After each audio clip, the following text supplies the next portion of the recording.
others, you are listening to a W2Mnet podcast. You can visit W2Mnet.com for other podcasts about entertainment, video games, sports, and wrestling. TheChairShot.com. Always use your head. Konnichiwa! Minasan, konnichiwa! Hello, everyone, and welcome to another exciting episode of Talk to Keki. I am Mathew Onisan, and joining me is my co-host, Ethan Onisan. What's up? Konnichiwa! Ethan Onisan desu! Yoroshiku onegaishimasu! Alrighty, very good. All right, we got excited.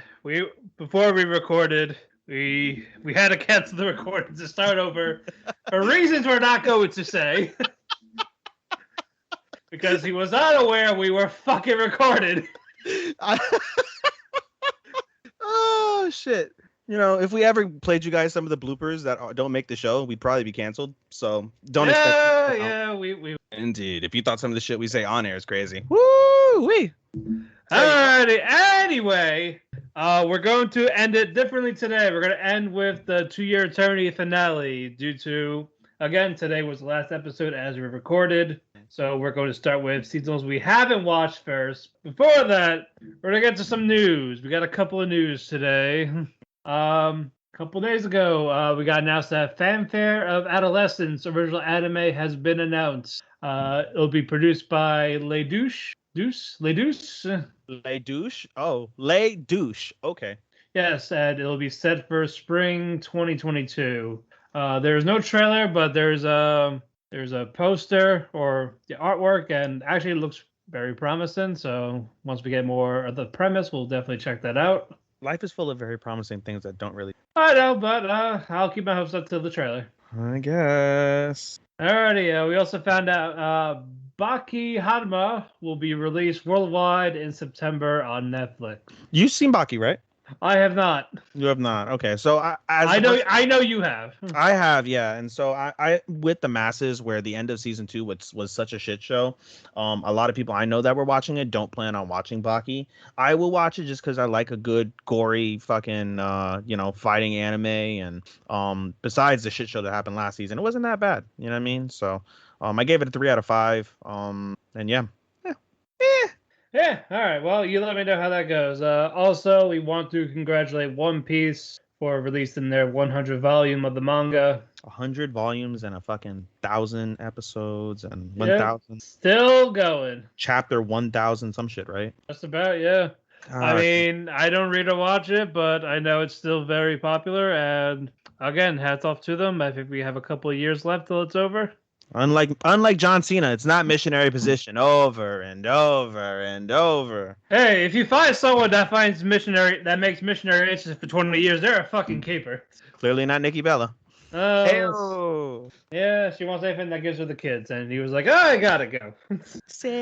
Anyway. Will you stop? Bye. Anyway, we also got a trailer for the Faraway Paladin. Looks like one of those could be the sleeper type animes that is going to generally get enough buzz. It's going to come out October 9th, so I think it's going to be on my list for fall. We will see. Aye. Any news on your end, or did I cover? I mean, do you want to count the fact that Lisa's husband apologized for being a cheating? Yes, we can talk about that. Yeah, I mean, Lisa's back. She's back touring, and she's doing fabulous shows in Japan and Nihon, outside of the places where there's a national state of emergency. And she'll be available to do the Demon Slayer song that people were freaking out about for no reason, because her mental health is more important than a stupid song. And she's probably gonna get a second.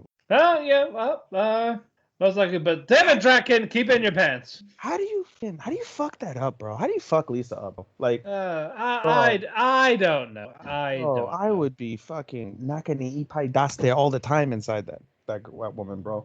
Fuck. But yeah, for those that know, Tatsuya Suzuki voices Anos from Misfit Demon of Demon King Academy, and Draken from Tokyo Revengers. Oi, Takemichi. Yep. So what the fuck, Draken? Draken, my G. What are you doing? Damare.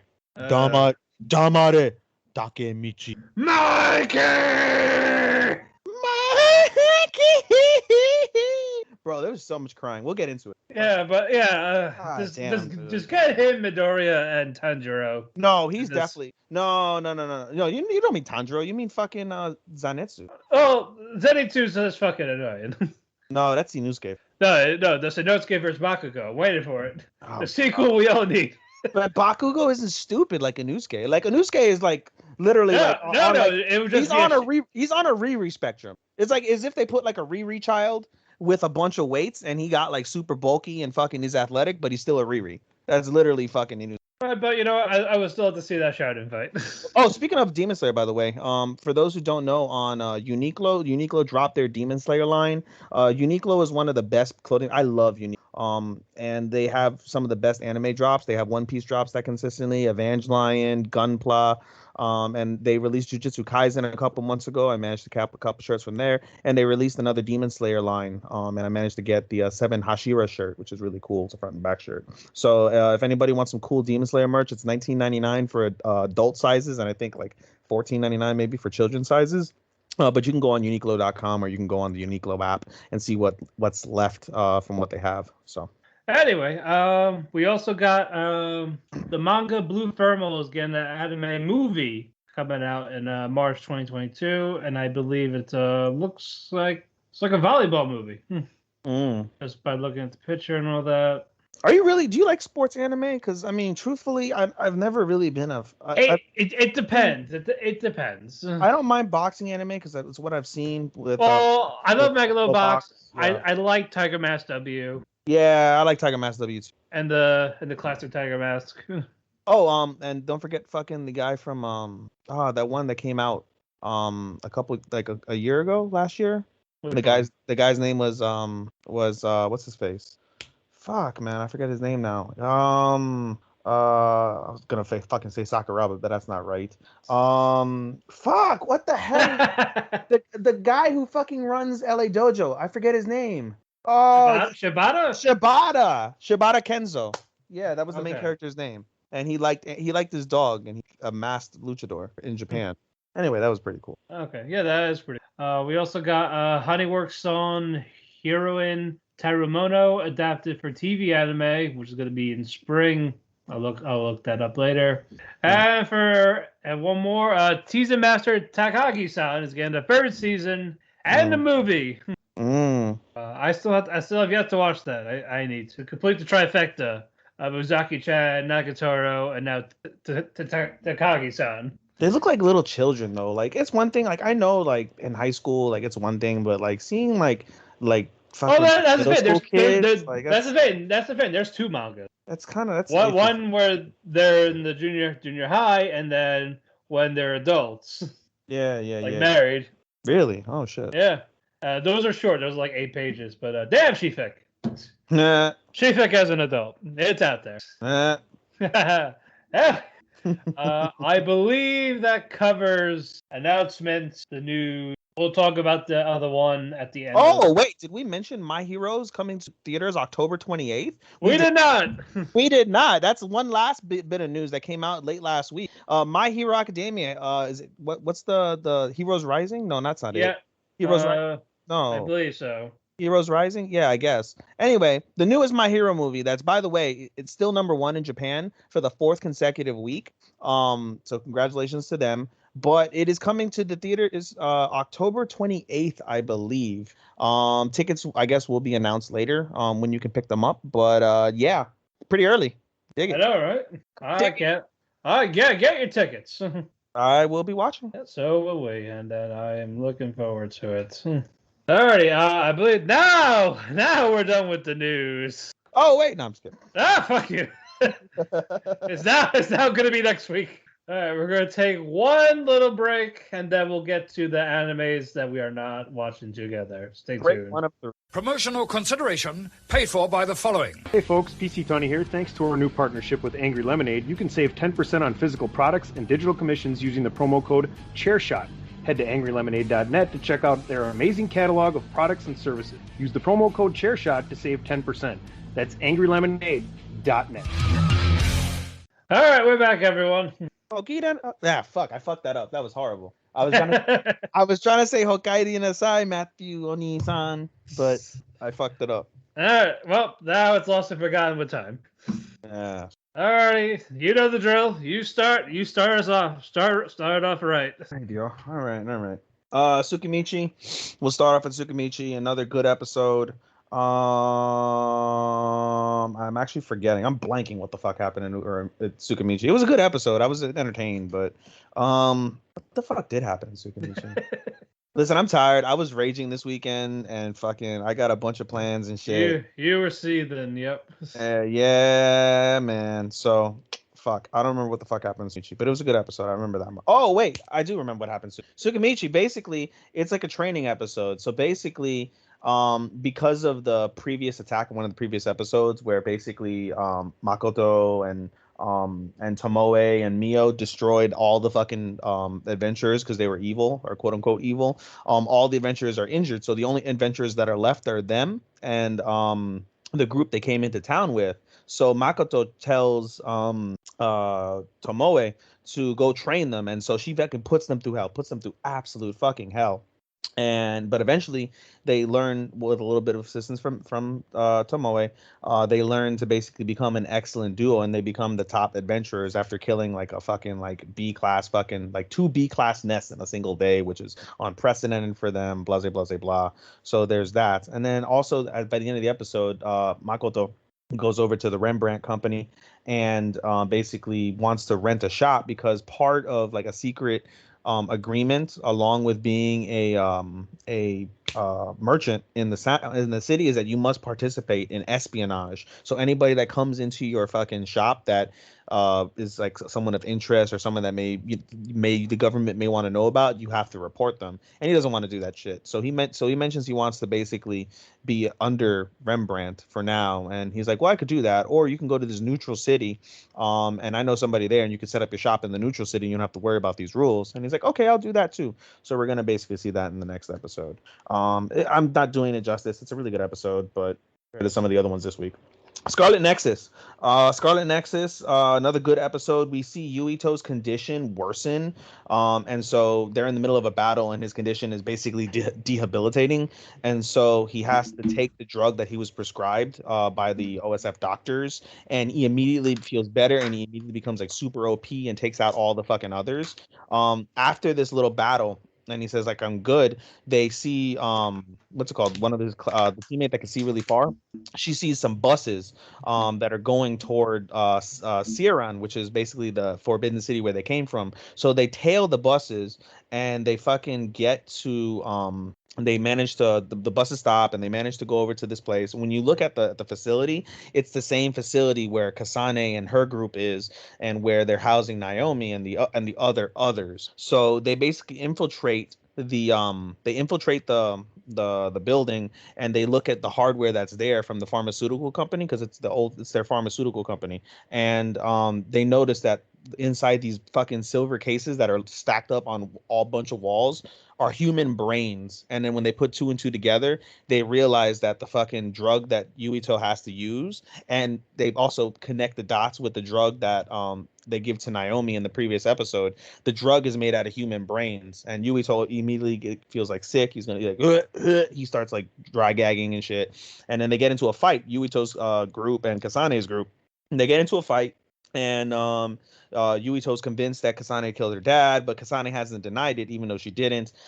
They get into the fight, and eventually one of the teammates from Kasane's team lets the Yuito's group go, because one of them, because Yuito basically, he doesn't want to take the drug anymore. Yuito's condition comes back, it's stronger, it debilitates him again.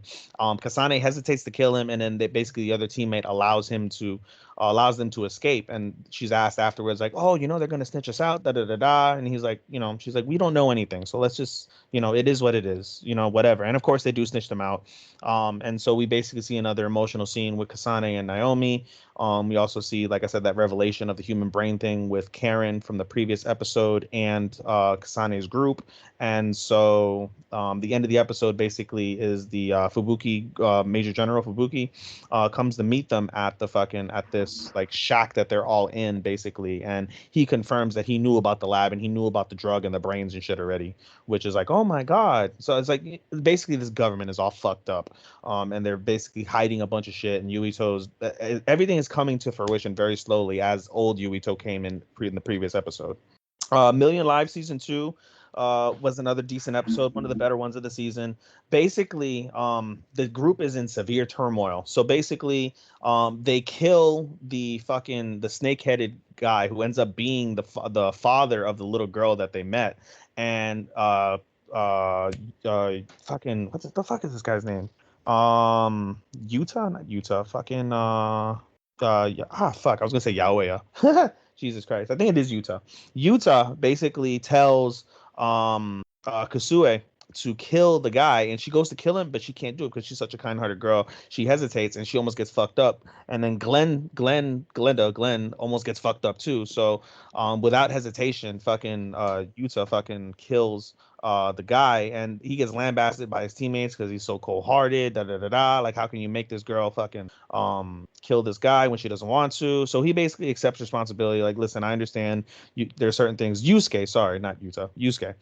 Anyway, so he's like, I understand. I can't make you do things you don't want to do. So if there's anything I ask that you can't do, let me know. I'll be happy to do it. Blah blah blah blah. So they basically go to the village, and they see this guy, and actually, let me backtrack. So the girl finally tells them the whole story, and basically the village chief is a cunt. And so he basically, whenever they run out of crop, they've been attacked by monsters and they're running out of crops. And whenever they run out of crops, he basically sends 2 adults to go, or even just 2 people in general. It could be kids. It doesn't matter. People that basically get in his way or maybe cause conflict for him later on. He sends them on what's called the Journey of Hope, which basically means the journey of death, because they go out into the wilderness where all the animals are and they die. But he does it so he can quote unquote save and feed mouths and all that shit, which is terrible. So anyway, they get to the village. They meet the little boy, which is they meet this boy who's running guard, and he's the little brother of the other guy that went with the girl's father, and he's dead too, so they're both dead. And basically, as they're going to, Glenn and Yusuke go to explore the village, and as they're going to explore the village, they come across this little girl, and she's a complete bitch. Come to find out, she's the granddaughter of the chief. And so she takes them to the chief, and the chief and them talk, and the chief is a complete asshole. He locks Glenn and Yusuke. They're stupid as fuck, but he did trick them into this unbreakable cell, basically. And they go over to the house where they're holding the little girl, and the little girl says, listen, I left the village, and I'm going to die because I left the village because they're going to execute me. And the heroes are like, no, we'll protect you. So the fucking chief basically tricks them into saying, yeah, you're good, no problem. Come to the mansion with me. We're going to meet with Yusuke and Glenn. And he takes them across a bridge, and then he cuts the fucking bridge, and there's like a bottomless tar pit basically there, and he's like, no monsters ever escape from there. You guys won't escape from there either once you fall. Ha ha ha ha ha. I don't have to take you to the dungeon where Glenn and Yusuke are. You're all fucked. Ha ha ha ha ha. Whatever. And that's where it leaves off. And so the fucking chief is a complete absolute asshole, and all of the people are in peril. Slime is just fucking fantastic. Slime is super fantastic. Long story short, Benimaru is OP as fuck, and he easily decimates this fucking humongous monster that it took Milliam to fucking kill the last time this monster happened. And Benimaru now did it in easily a fair swoop. And so there was a battle between the dragon forces and the 3 beastkeepers and Benimaru's forces. And they end up joining together against the cause, because Clayman is a complete and absolute fucking psychopath, and they want to kill Clayman. So they basically agree to join up. But the episode highlights how fucking stupidly OP Benimaru is now. And just in general, a lot of the people are like, just, they're fucking nuts now that Rimuru is a fucking demon lord. They all basically get shit. But even though they're all nuts and they're all OP, there's still people on the other forces that are really, doing their best. Like the 2 clowns basically take one of the beastkeepers and and Geld, the orc king, and they fucking make light work of them. They don't die or anything like that because they're strong enough to survive, but they get their ass kicked and handed to them. And so yeah, but like I said, Benimaru is super fucking OP. That's all you need to know. Benimaru is fucking overpowered, and it's awesome. Excuse me. And finally, Boruto. Another great episode of Boruto. Basically, see Kashin Koji and Jigen fight. The transmission gets knocked out. Amado continues to tell like the story of who Jigen truly is, and we find out that Ishiki was the partner of Kaguya. Kaguya turns on fucking Ishiki for unknown reasons and leaves him mortally wounded. So what he does is there's a nearby monk who ends up being Jigen, and instead of doing the karma mark, he basically turns himself, like he shrinks himself with his jutsu, and he goes into the dude's ear and latches to his brain and basically overtakes him over time. But the guy's body is too weak, and he can't handle the Otsutsuki karma. So he basically is an insufficient host. So he's just, there for the time being. But eventually, that's why you have Kawaki and Boruto. They reveal to Naruto that Boruto is the vessel for Momoshiki, and what's his face, and Kawaki is the vessel for Ishiki. And everyone's like, oh my god, oh my god, oh my god. And then basically the feed comes back on, and we see the battle between Jigen and Kashin Koji. Eventually, like, it heightens up. It's a good ass battle for sure. Also, Naruto's starting to realize who Kashin Koji is. I'm not going to spoil it because I already know basically stuff that happens in the manga that's past this. So I won't spoil who exactly Kashin Koji is, but he's starting to recognize Kashin Koji's patterns, whether it's Endon, whether it's like toad oil, whether it's the Kichiyo-sen with fucking toads. And the look. That should give you all the hints you need in terms of that. But another fantastic episode. Oh, and they grant Amado his amnesty and his asylum, but because they don't have the paperwork, he still says the bomb stays on Shikadai, which pisses off Shikamaru. Shikamaru is so fucking hot. I haven't seen Shikamaru this hot since fucking they killed what's his face? Hedon? No. Who's that? Well, yeah, obviously they killed Hedon, but Asuma. He hasn't been that hot since they fucking killed Hasuma. Like that nigga, that motherfucker. That was when he peaked. Yeah, and so he's back to fucking asshole Shikamaru. Like he wants to cut this motherfucker's throat, but fucking Naruto basically has him on a leash. Like, no, you can't do that. And you see Naruto, and he's like super fucking he's like super serious right now. Like he's in full Hokage diplomat mode. It's really dope.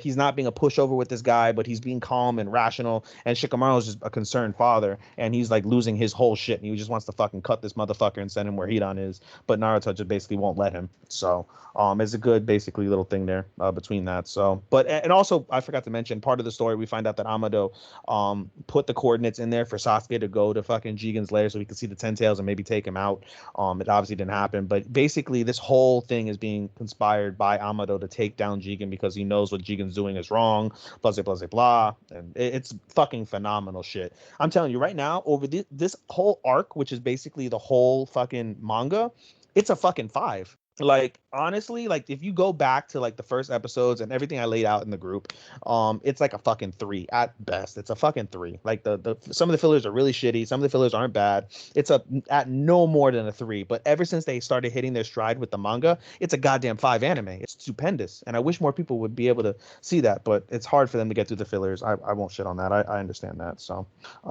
that's it for me. I went a little bit longer than what I normally go, but yeah, that's fine. That's fine. I'll probably do that for a couple of them. Yeah. All right. I'm actually gonna start with Sunny Boy, and it's slowly winning me over little by little. So definitely for this whole like where they are, this dimension, they're finally called this world. Like this world. That's that type of thing. And what you call it? The teacher or the fake teacher who called herself a teacher is like, oh, we're gonna pass judgment on Nagara because of his ability of having us all gone from this world to get here, even though, again, not his fault at all. So even Yamabiko's like, don't worry, like, I know you didn't do this, but they need someone to blame, basically. So that's kind of what they did. And so this judge, the guy that's going to judge him, Kumori the Convictor, he lures Nagara into this world where it's like a minefield, basically. It's like students from hundreds and hundreds of years ago working on like basically lifting stones, going to the stairs. You see them; they're building a tower. And this guy's name is Futatoshubi Tuboshi. What the fuck? Anyway, basically, this guy has been working the mines for many years. He's just a hard worker, that type of thing, enjoying life. Even though all he do is pick up stones, go down the stairs. So I go up. So yeah, go down the stairs. And then the guard's like, okay, what are you doing? Like, oh, we're building the tower to get to heaven. But he was like, okay, but why are you putting the stones? Why are you walking the stones downstairs instead of going up? Because it's hell, motherfucker. But eventually, basically, Nagara had to fake his name, calls it Nagata, because all those students like, oh, if I see this Nagara guy, I'm gonna kill him, basically. And I got that Yuji desu. Yeah, basically. Eventually, so you can die in this world. Oh. As Futa, oh god. I'm glad you caught it, because I literally, you said Futa, and I looked at my fucking mic. I was like, her? Nani? Boshi, I'm calling him Boshi, his last half of his name. No, you called her fucking Futa. I can't believe I said Oh god! Anybody who doesn't understand why we're laughing, first off, don't Google that at work. Second off, don't look it up. Period. I mean, unless you're into that. Hey, we don't judge here at Talk the Keki anime podcast. Whoever you like, as long as you're not fucking dogs and kids, you're good. Straight up, awkward silence. Sorry, that is. God damn it, Mathew, you're supposed to let that fucking let that one simmer, bro. Anyway. And that's where everybody turned their shit off. Yeah, we ain't topping this, folks. I can't imagine hearing it. As long as you don't fuck dog and kids and you're in the middle of fucking traffic, right? Oh no. Oh god.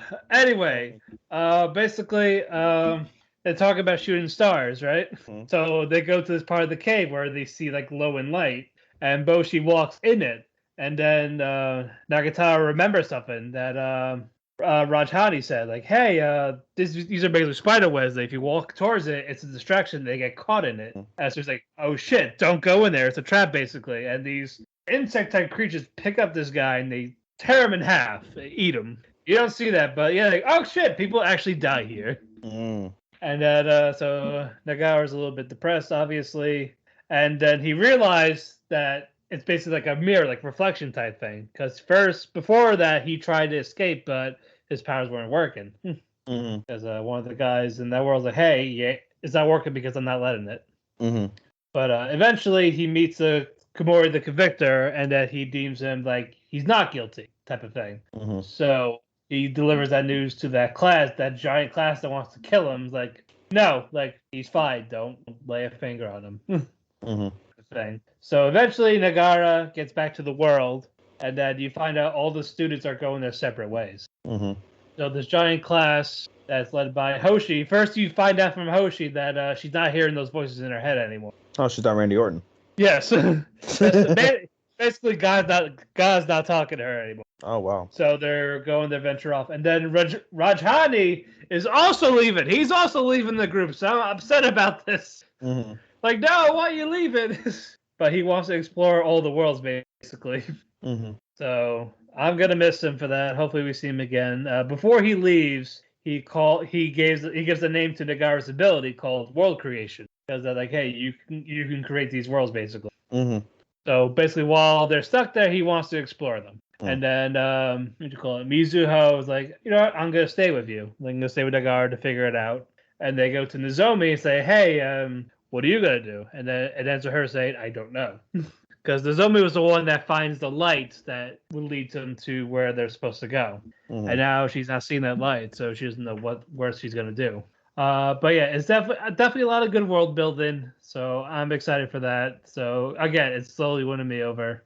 So I really hope it picks up to where it ends. Anyway, now Nighthead 2041. It went back to being meh again. So Sunday Boy's ahead of it just by a hair. The Kirihara Brothers, from the last episode where they practically vanished, they went back to their home base from years ago when they were kids, and they find Miku Ria, who's the one that was basically taking care of them when they were young, who basically took them away from their family. And he took them away from the family just to prove that psychics exist. So they need them to restore the spiritual earth. But they didn't say, like, before that, like, during this, there's two Earths. The spiritual Earth and the Earth that they're all seeing to the effect that psychic abilities don't exist. That's the one they're in right now. So basically, the Kirihara Brothers are basically annoyed of that they're being used as guinea pigs, like sacrificial lambs. So Naruto's extremely pissed about this. Like we're just experimenting as a policy. Like, why can't we go there? It's like, oh no, because your job's not done. So that basically because it's all about that girl still, Futami, this sentient, essential being, celestial being that's controlling both of them, both of the worlds, to get them, have them do their job. And then we go back to Kimi and the Kuroki brothers. And I see Yuya training with Kimi with his abilities. And then he's trying to dig deep into where they saw the Kirihara brothers trying with his parents. And Kimi says, "Stop it! You're going too deep. You can't control this." And then Yuya passes. Yep. then Yuya passes out, and then Kimi's like, "Why were the Kirihara brothers there? Like basically, that's not real. Like why were they there in that vision?" So it's kind of falling in place, but still, it's just I don't know. I don't know. There's good moments, but not so good moments. So much fucking exposition. So I'm not dropping it because I just want to know how it ends at this point. Will you watch this? If there is one, depends on how it ends. I'm not holding my breath on it, but again, it all depends on how it goes. Now for My Life as a Villainess, All Roads Lead to Doom X. You see Keith and Bakarina talking. Keith asks if does he really want to marry Gerardo, and she's like, "No, I don't want that." Basically, she doesn't want to marry Gerardo. So Keith in his head is like, "So you're saying there's a chance, even though I'm like your adopted brother," type of thing. Ooh. Yeah, but he's adopted. And then what you call it? Basically, you see him being a little depressed. The school break, and they're about to hang out. And when Bakarina is about to go to Keith's room, Keith doesn't answer. Like, "Hey, where are you?" type of thing. And then you see her mother say, "Hey, you left your fucking footprints, dirty footprints on the floor." So Bakarina tries to run away. Like, "Oh no, you get the fuck back here. I'm gonna scold you for hours of why you're so fucking not proper. You're uncouth." And then Bakarina is like, "Okay, now I'm gonna try to talk to." Yes. Now she tries to go back to Keith's room, and then Keith's still not home. You find out Keith's missing the next day. And then you get a note saying that he's leaving type of thing. Like, I want nothing to do with the family type of thing. So the mother came to the one conclusion. It's all Bakarina's fault. Baka. Like, you made him so depressed that he cannot take care of you anymore and left. And so Bakarina starts feeling bad, and she starts looking for help. She goes to the Department of Magic. It's like, "Hey, is there anything you could do to help me find Keith?" Like, "Oh yeah, here's this teddy bear." This teddy bear will basically it's like a dog. Like it's set. If you touch it, it smells it for the scent, it'll follow it. It's like, okay, why is this teddy bear here? And you see it's because of Jeffrey Dio, brother Dio of the Stewart family. Like, "Oh yeah, this is mine. I had her made it for me." Like, why? That's none of your business. That type of thing. But I will let you test it out, because if it works, then great. And then basically her harem tries to find him. No luck, no avail. And then you find out what actually happened to Keith. He got kidnapped. Like, he didn't run away, he was taken. And who was he taken by? His actual sister, who has him tied up in the basement while the brother-in-law punches the shit out of him. So they are not a fan of Keith. They don't like Keith. And I like the show, but at the same time, there's really no big plot for the season. It's just entertainment, which isn't bad sometimes, but it's not bad though. But you figured there'd be a premise, because what route is leading to Doom? Like, she completed that main story essentially. Is it about if she wants to marry Gerardo, or just no? I don't know. Again, it's fun, but there's no direction. That's what's kind of throwing up. But like you said, it's still entertaining to watch. So it's a fun episode in that regard. All right, now to close it off for mine with the case study of Vanitas. I got a name wrong again. Of course. It was Roland, the blonde guy, the happy blonde guy, the paladin that's gonna kill No. He's a sweet boy though. He's still a sweet boy. He's like my new fit, but. Anyway, No, this is how he acts is adorable. How they all act is adorable. Is he as adorable as Yusuke? Fucking Ogara? Not Ogara. Fucking from Climax? Yotsuya. Is it Yotsuya? The trap? Yeah. No. That's a certain. That's a different That's trap. adorable boy. That's adorable trap. Him and fucking the boy from fucking ReZero. Oh, Felix. Felix, those are adorable boy. I love Felix. Those are adorable boy. Yeah. But anyway, it's just Roland's about to kill was about to fight No. That Vanitas like, hey, you ain't gonna do that because I'm Vanitas. Like, and he stops like, you're Vanitas, the vampire of the Blue Moon type of thing. Like the Paladins worship Vanitas because the clan of the Blue Moon kills regular vampires. So Vanitas basically scolds Roland and scratches him in the face. So he's like, I see, you're corrupted by the vampire. So they start to eventually fight. Cool fight. Vanitas and No eventually get away. And then Roland's gang comes and reinforcements. Like, okay, we're gonna go find him, but don't kill Vanitas. He's our adorable little vampire. Eventually, Vanitas like, oh, he knows this place because he was basically an experiment here. That's why he knows the layout of the land, that type of thing. So basically, he was here to look for the doctor that experimented on him. That's why he was in the building, because his doctor got basically exiled from the Paladin group for doing these experiments on the Paladin, but the Paladins don't know he's still there in his hideout. So basically, Vanitas and No, they find one of the Paladins, like the hostage. Like they're gonna take as a hostage. Then No's like, no, we're not taking her as a hostage. Like, well, I deny you say no to me, so we're gonna take her as a hostage. And he yells at No, saying he has no balls, type of thing. Mm-hmm. So No gets aggravated, like, excuse me. And then Vanitas like apologizes, and then No grabs Vanitas like, oh no, we're taking a hostage. And he takes Vanitas as the hostage to the Paladins. He takes his own guy as a hostage. Like, hey, I got your boy here. I'm gonna don't come near him. I'm gonna hurt him. So he chucks Vanitas at Roland as a distraction, and No actually gets Roland down. And once he gets him down, he like holds him and say, hey, I'm No, nice to meet you, type of thing. Like, he's just being friendly to Roland. And he's explained the whole situation, what's going on. And then Roland's like, I like you. Be my friend. Like, please be my friend. And then No gets excited, like, yes, I'll be your friend. And it is like, what the fuck is going on? That type of thing. And then Roland's like, why did you guys just say this in the first place, that you were looking for this guy? And you're like, ah. So Vanitas leads him to the hideout, and you see the doctor is still there. So the look he had on his face, like he's gonna kill this doctor, but no, he just says the doctor's name with a happy smile on his face, and that's where the episode ended. I think it's my favorite episode of Vanitas. A lot of charm, definitely a lot of good faces, like funny faces. It's just comical. Action's great. I'm loving these characters. Protect them all.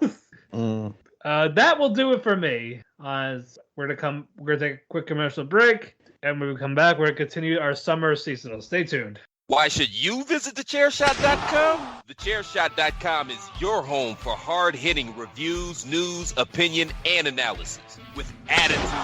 Why? Because you're smarter than the average fan. Thechairshot.com. Always your head. All right, we're back. Hokairi nasai, Koshijin-sama. All right, you got it right this time.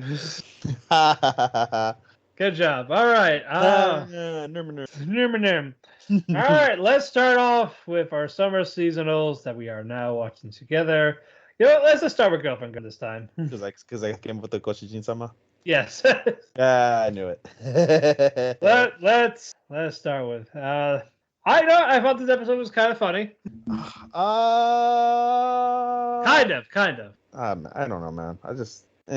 I've kind of like not checked out, but it's not gonna hit it for me. Like I don't know. I thought, when I first heard of Girlfriend, I thought it was gonna be super amazing. I was gonna fucking die and laugh my ass off, or be like sexually aroused at something that's gonna happen, and nothing. Not really. I mean, I've laughed, but it's all right. It was all right. But basically, Rico's trying to persuade Noya to like, hey, are we gonna fuck? Are you gonna date me? Well, first she was denying that she doesn't have a crush on him, while Saki said, oh yeah, she's just in heat. So he actually believes it, asking like, hey, are you actually in heat? Stupid. I was like, he's so gullible. He's fucking stupid. He is stupid. He's very. They won't date each other. They won't fucking date each other. They'll be that fucking clueless. Anyway, Rika keeps getting denied, and she follows all of them to the Actually, she drags Noya to their hideout spot in the closet, the sports. What's that place? Yeah, the sports fucking equipment. The equipment. Yeah, the equipment area. The equipment shed. It's a shed. Yeah, and now Shino's actually catching on. By the way. Yeah, I saw that at the end. Like Saki's being two-timed. Yep. So we're finally gonna get her involved next episode. But before that, Rico wet Dio. Stealing. I love that. That was perfect. But she wedded, grabbed him, stole the kiss in front of Saki and Nagisa. You thought you were gonna get his first kiss, but it was me, Rika. Rika-chan. And then you see Saki and Nagisa just speechless. Depressed. Like, I can't believe you stole the kiss. Like, I would hope I would be the first kiss. Noya is so retarded. He's like, "Would you want to kiss now?" Like, what? Like, not that. Like, I want a real kiss, not one out of pity. I don't want to taste her lips on your lips. What the fuck? Nagisa thought about it, but she's like, not now, actually. Yeah, for real. So because of this, they all start talking to each other. Like, you know what? Let's actually go on an actual date with both of you together. Let's do what we should have done in episode fucking 2. Yeah. But now, looks like they're about to go on dates, all 3 of them. They want to get the relationship back on track, like square one. And you know where we're going to go? Hot Spring episode. The onsen episode. All right, so I'm pretty sure Rika's going to get involved, going to squeezle her way in, and then we'll probably get more interactions with Shino, as this is basically almost over. You're like, oh. Well, that might actually happen. Or as Saki said, his libido's totally dead. It is basically the fuck. Like, Yeah, no, you got 2 girls living in your house, and you're 15 years old. Like, bro, I would be. And you're choosing to not have sex with them. What are you, fucking gay? Like, god damn, dude. No, it's not. He's a Christian. This is a Christian anime, damn it. Oh, so he's in the closet. Okay. Not that, damn it. I mean, no sex before marriage. God damn you. It's a Christian show. What do you mean? It's a Christian show. No sex before marriage. Temptation of Christ. It compels you to not get a.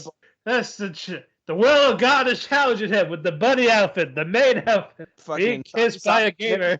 And Saki's mom's like, "You must give in." Bro, what's up with that? It's only in Japan. I know. Bro, did you seen yet? I mean, the mother will be arrested here. Oh my god, bro! If this was a hentai, you know the mother would have fucked her in front of Saki. Be like, "What do you mean? You should have done this sooner." Like, hey, this is how you actually do it.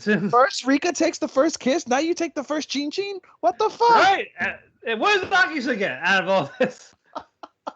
Poor Nagisa. We're going off the rails. Anyway. Alrighty, we'll move on before we get further. And get fucking canceled.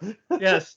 Moving on. Realist Hero. Let's go with Realist Hero. This might have been one of the best episodes of the season. I agree, actually. I really liked this episode a lot. And props to Juna for being the best blue hair waifu. I actually got emotional, like watching. Like it was weird. Like I didn't expect to get emotional, but like it I don't know, something. Anytime I see, and we'll talk about this later with Kageki Shoujo. Anytime I see anybody, like, you know, when they put up a front or they're doing their best, and somebody tells them like, you've worked hard, you did your best, and like there's a relief that comes with that character. Like that character interaction, and there's a relief that fills the screen if it's done correctly. And I felt that relief as he fell asleep, and I don't know, I got emotional. And then when she started singing, I was like, ah, damn, I almost shed a tear. Like, yeah, it was nice. It was nice to see. Like, yeah, everyone's telling him telling Soma he's doing a good job. But like, are you actually okay? Yeah, I think he's gonna end up with 3 legit wives, dude. Yeah. Yeah, probably Juna and Alicia, and then Aisha will just be a fuck. Anyway, after that, we finally see Carmine, Excel, and Castor having a meeting. Like, oh, we're gonna turn on the king, basically. Well, Castor, it's mostly Castor turning on the king. Excel was on the fence, and they go to Carmine and say, "Hey, why aren't you happy with the king? Like, he's ruining tradition, basically. He's basically the way of the warrior, being loyal to it. Everything stays the same, type of thing." And so then Soma was like, "Okay, fine, we're gonna talk to all of them together." Luckily he was able to win Excel over thanks to Juna. Thanks to Juna. We find out later on that Juna's the granddaughter of Yes. the Navy captain. I mean, that's the grandmother. She banging. I'm sorry. Oh yeah, and the grandmother's banging. Well, I mean, that's still the way of the land. Huh? I mean, yeah, but goddamn, she's a Gmail. She's a guilt. She is definitely. Anyway, she was able to get on board. Like, you have my ships and all that. Well, basically, it was hey, I heard you building this place. So what's gonna happen to my harbor, my town? Yeah. And nothing. You're still the same. This is more of like it's still the military port. Yeah, she's even mentioned that, like, oh no, that'll remain the military port, so you're good to stay there, and then we're gonna make this a tourist city / a trade port. Okay, good. I'm not being replaced. Like, basically, she was relieved that she's not being replaced. Basically, yeah. So that's why it's like, okay, great. And then Castor's like, I'm not gonna join you, so fuck you, buddy. Yeah, for real. And then Carmine after that was like, I agree with him. Fuck you. Yeah.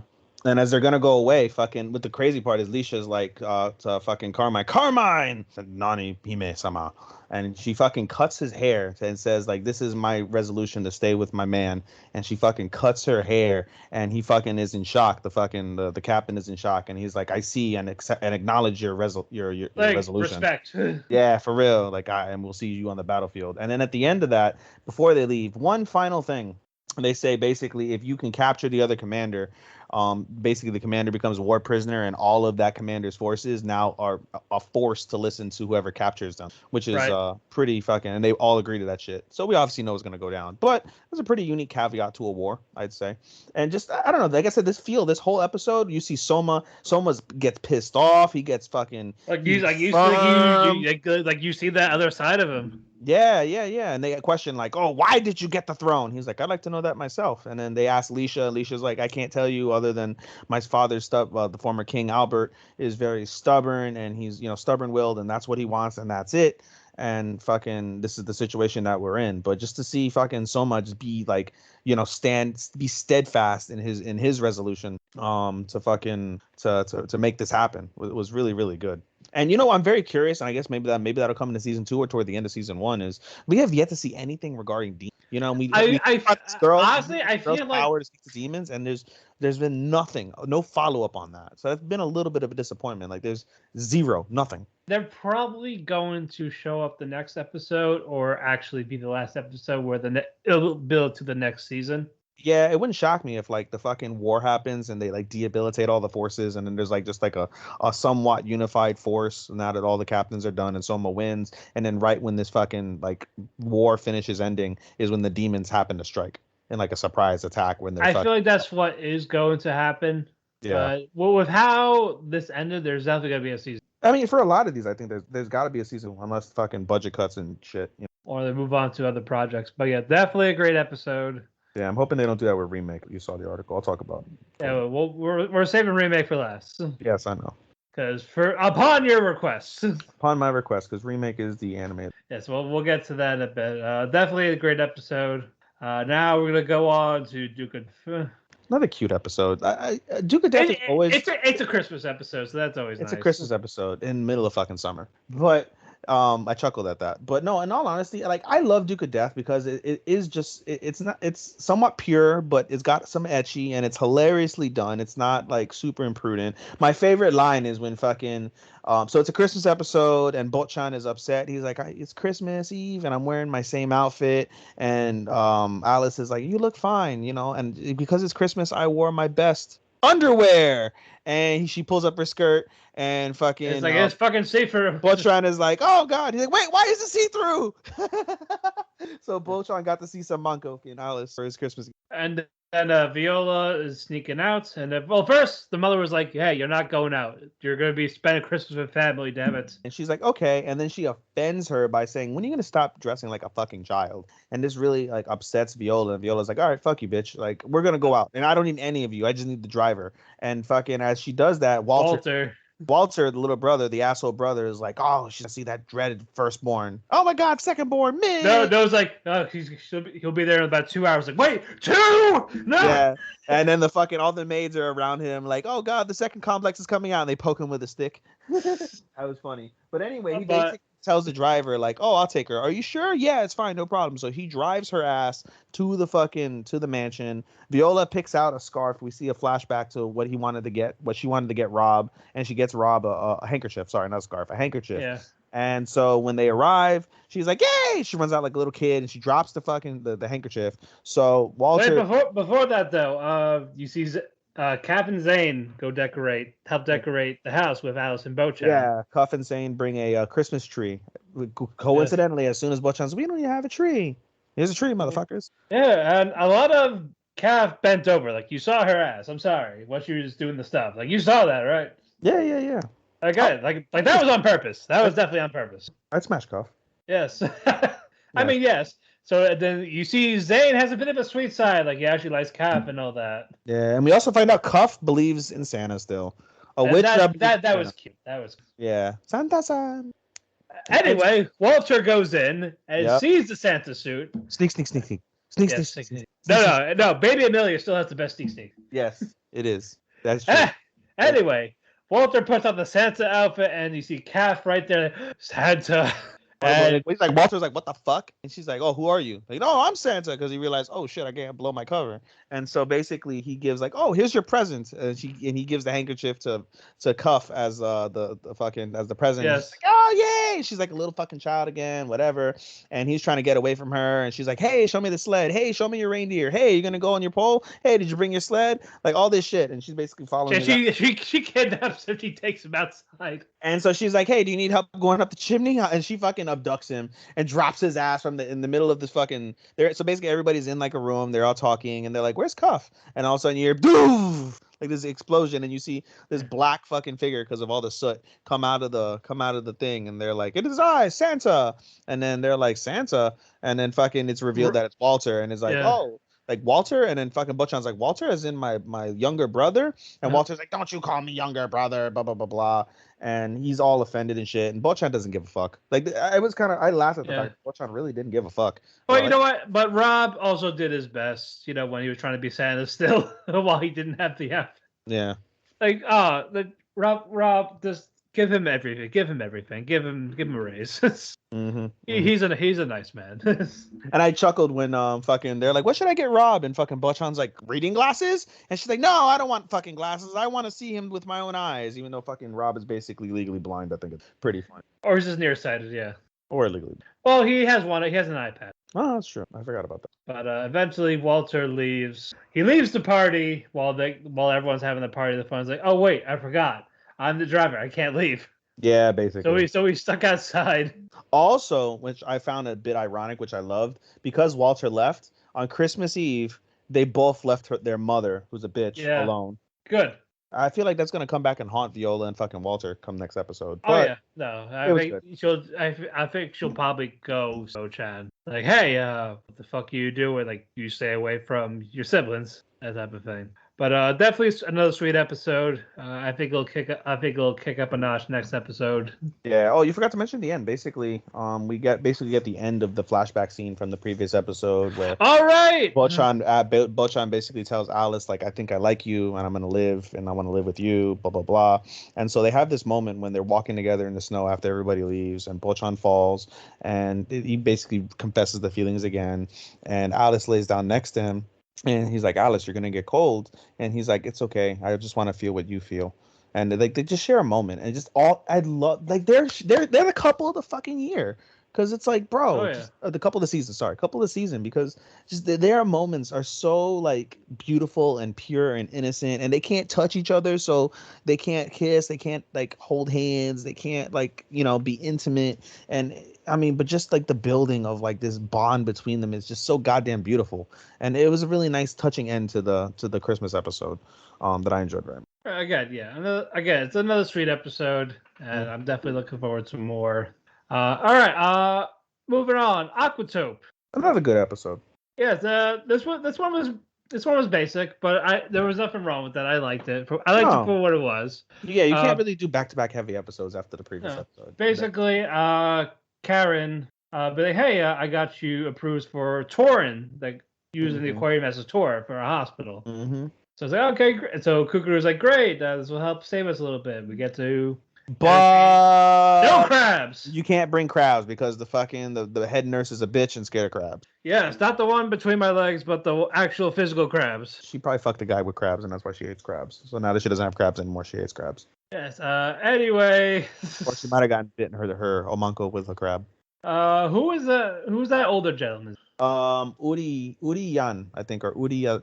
Uri. Yeah, Uriyan. It's like Uriyan. Yes, basically it was his idea because he sent requests to this hospital for a while now. Yeah, because we find out later on, basically he goes with them because there's a girl that he befriends that he didn't have her favorite fish. The girl would always come. She wanted to see this particular fish. She didn't have the fish. He finally got the fish, and she stopped showing up. And then he finds her in the hospital and with there for a while. And they don't explain what illness it is, but she is wheelchair bound, as we come to find out.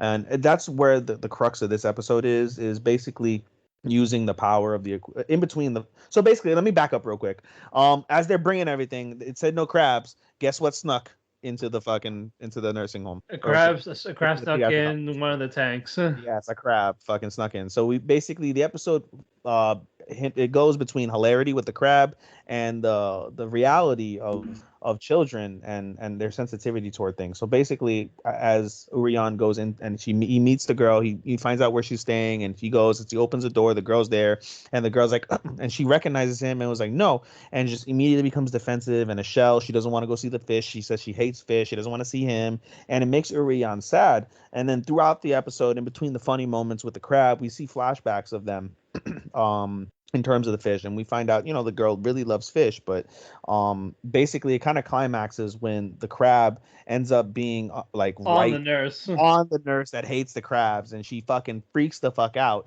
because she's basically wheeling the girl back to her room, and the girl, because she's already touched animals and she likes seals and stuff, she grabs the crab like nothing and gives it back to Urian, and everyone's like, yay! Yes, and that made her love, and that made her aquatic life again, and then opened up out of herself. She sees her fish. And she sees the fish, and it's a very powerful thing where it's not really like mentioned specifically, but it's just the power of the aquarium with the children. And in between, we're not mentioning also that as part of it, Karine and Kukuru have a blowout argument and a blowout in the middle of the pediatric hospital in regards to the future, because Kukuru just wants to save it. And now Karine's like, she's not being a bitch, but she's being a realist, and she's like, listen, every conversation we have is not a good conversation, and there's not a lot of hope left, and fucking Kukuru doesn't want to hear this. Eventually they make up and they have like a nice heart to heart about how Karine wanted to basically be Kukuru. She wanted to work in the aquarium, she wanted to be with the fishes because she loves fishes, but her family was in the financial dire straits, and so she chose to get an actual job to support her family, and now she's working as the tourist department as a tourist department liaison or whatever. And she says she likes the job, but her dream was to basically do what Kukuru is doing. And so that's why she does what she does for Kukuru, because of the fact that in essence she's living vicariously through her dream, because it was the dream that she shared once, and it really opens up her eyes. But in all reality, the episode, and it's not really mentioned, it's just the power of the aquarium and the fish and the attachment that aquarium basically has. And we find out, by the way, that not only is Gama Gama closing, but they're building a brand new aquarium in the center of Okinawa, which is one of the big things. And so basically, I believe next episode, if I'm not mistaken, is we get to see the rival aquarium, and we're going to see some shit with that. Right. But yeah, it was a simple, sweet episode. Definitely a lot of... I think Kukuru is aware that it's closing, but she's just more in denial that cannot accept it. My thought process is, why didn't they just give this budget money to fucking Gama Gama so they can upgrade? Yeah, that's what I'm saying. Unless she was stubbornly saying no, I don't know. Like, what the fuck happened? Like, why didn't you fucking... That's what I want to know. I know it was something her parents did. Yeah, like, I don't get it, honestly. So hopefully they'll explain it the next episode. Yeah. But again, no complaints. Animation's still beautiful. Yeah, we're excited to see. Yep, we're excited to see what happens next. I know they did announce a new OPED for the second half. Did they? I didn't see that. Yeah, I didn't listen to the songs though, but I think the same people who do the OP are doing it again. But honest to God, the ED is the best ED. It's the best song of this. Oh yeah, this and the Vanitas one are my favorites. I still haven't heard the Vanitas song, but the Aquatope ED is fucking beautiful. And oh yeah. I think one of the best. I'd say one of the best OPs is probably Duke of Death. I'd say. Yeah, I might actually agree with you. I like Duke of Death's OP. I like their ED too. It's one of the better EDs of the season for sure. The OP for Uramichi Onisan is just funny, but it's not like, oh my god, stunning. And Right. I really hate Kageki Shoujo. I really don't like their fucking OP. It's catchy, but it's not my favorite. Nah, I don't like it. Oh, speaking of Kageki, let's go to it. Good segue. Alrighty. Again, we finally get an episode about the twins. It wasn't as powerful, but it wasn't as bad either. But I feel like it did what it needed to do. Yeah. Let's backtrack a bit. We get the school festival, the thing that happens every 10 years. And they find out their class is gonna be working with the higher ups, like the real higher ups. Yeah, and they're basically the higher ups that Matthew's mentioning are basically former top stars from different decades. And like the elderly, like the senior citizens type of thing. Yeah. Basically, and I'm curious. You'll probably get to this as we get later on in the episode as you talk about it. But I want to know, like, in terms of the gender bender like acting thing, like, are they like, do they talk about their sexualities at all? I wonder if that'll get covered. Because I mean, basically, are you talking about the trope actors? Yeah, because you have the top 4 trope actors, and they're all manly. Yeah, of all the seasons, like spring. They all speak like they speak like women, but they dress and they act like men, and it's interesting. And I was thinking about that, like, as I was watching it, I was like, this is like some gender bender shit. And I wonder, like, it's an all girls just school. More of I think it's more they know those roles are popular, where the females play the male actors. Like, that's where they get the most recognition. Yeah, I mean, with Karu, she's still straight because she still likes that boy that we saw from the last episode. But right. I'm curious to know. That's the thing. I believe they're straight.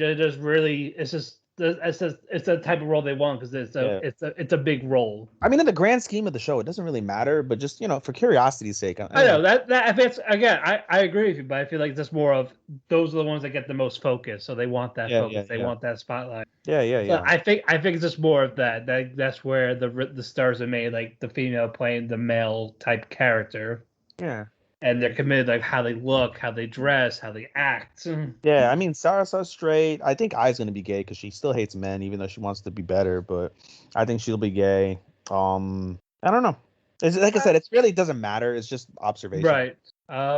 Anyway, was it Chiaki that was the one that played Juliet? I think Chica.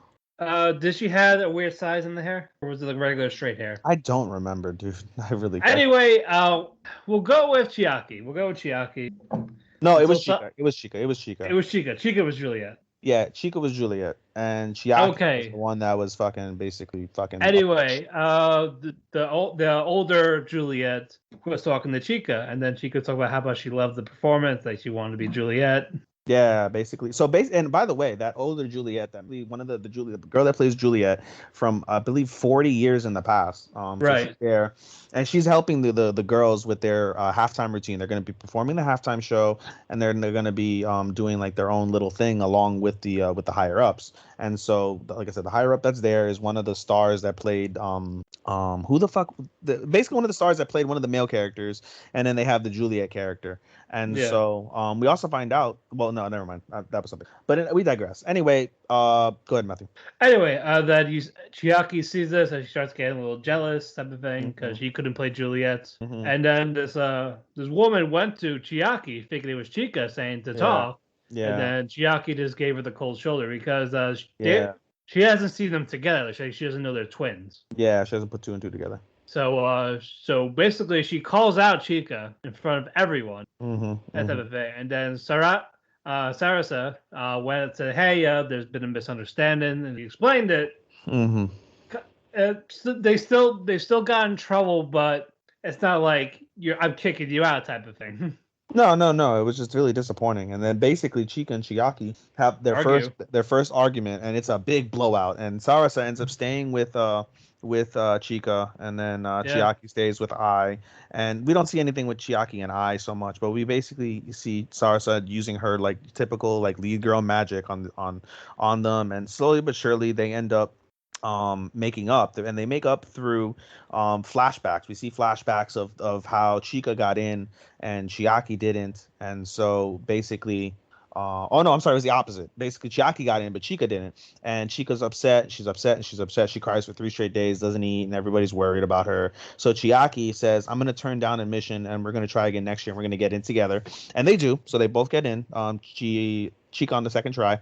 And so basically the jealousy comes from the fact that, she makes all the decisions, she's always the head, Chica's always lets her decide, she's always one that's behind, blah blah blah blah.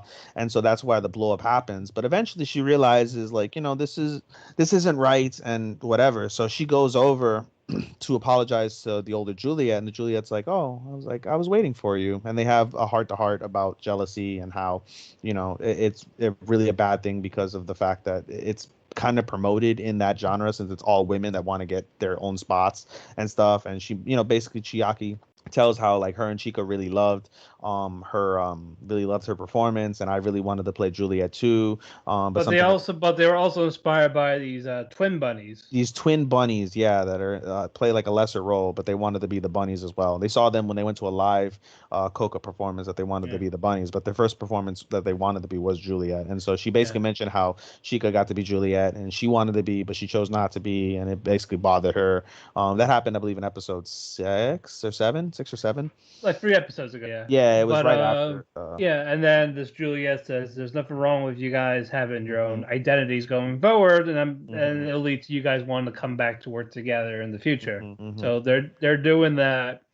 So they make up a nice moment, and then you find out one of the veterans can do the race. Yeah, so basically there's a race that's supposed to happen, and one of the veterans isn't there, and they ask the girl, that's not the older Juliet, but the other star, one of the tropes, perform, and she's like, you know what? Since it's the 100th year, let's have one of the rookies do it. And she basically stares at Sarasa, and now we're gonna basically see Sarasa explode on a national scene, I think, come next episode. Oh yeah, because they were impressed with how she defended the twins. Like, I was like, hey, that's what a leader does, basically. Like you look out for your fellow members. So she definitely got brownie points with that. All right. Again, I know you're not crazy about it, but it pulls you back in somehow. Yeah, I mean, like, that's exactly what I was just saying. I was like, like, when I first fucking see it, like the beginning of the episode was like, it's not hitting. And then by the end of the episode, like, I can appreciate the values that it's teaching, because by reality, Kageki Shoujo it's in the name, shoujo. This is a shoujo anime. Shoujo anime, for those who don't know, it's probably not your cup of tea. So. Yeah, for those who don't know, shoujos are specifically meant, and they're geared toward teen girls. Like I said, I only watched this because Mathew really liked it, and there's emotion in the beginning of the episodes. There's not as much emotion right now. We'll see how it goes on as the rest of the season unfolds, but I can appreciate the value and the lessons that it's trying to teach to these teen girls, how jealousy is wrong, and starvation and extreme eating habits are bad, and not all men are bad, but you have to really speak up when you're it's okay to be, like, in pain because you've been abused or whatever. Like, there are very important life lessons specifically for teen girls that are out there, and I can appreciate that, which is why I don't mind watching it, because I feel like I get something valuable. And a lot of times you would think, like, why is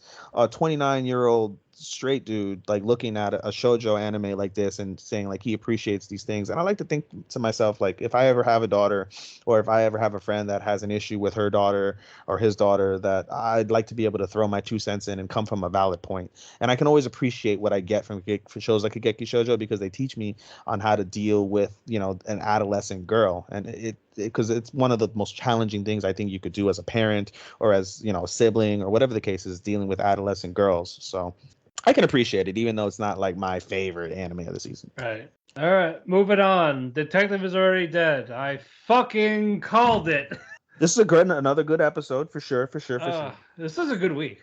Yeah, this was a very great week for anime as we were running down the final quarter of the season. So Kageki, fucking Detective is already dead. Starts out as they're on a boat going to the island.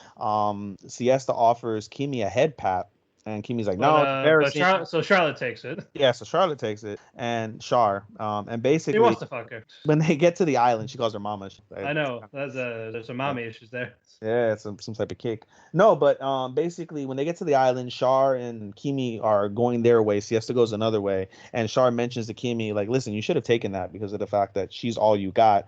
And then Kimi says something, I guess, in reply, right? And no, he's like, yeah, she's got you. It was like, nope.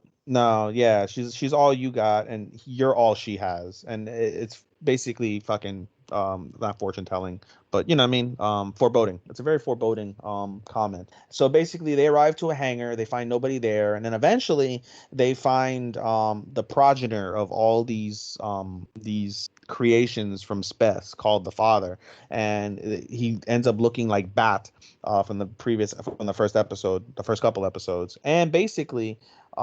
They have like a little bit of a conversation back and forth. They try to kill him, but they can't. And then Chameleon shows up, and Chameleon starts to fight them briefly. And Chameleon makes a comment about basically saying that he fucking killed Siesta. And so fucking Kimi goes nuts, and basically Char gives him the keys to the motorcycle and is like, "Oh, I hope one day we'll meet again and I can ride behind you instead of you riding behind me," because they basically came in with Kimi riding behind Char, which is kind of funny. Right. But anyway, they're like, "All right, whatever." So Kimi goes to see Siesta, and by the way, we find out later on that Char she survives. So I don't know whether she incapacitates or kills the progenitor and Chameleon.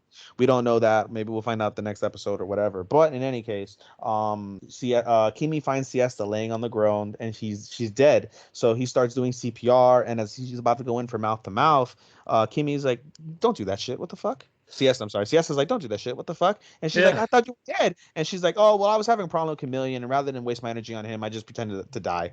And like, you could have checked my pulse, but you didn't have a pulse. I know.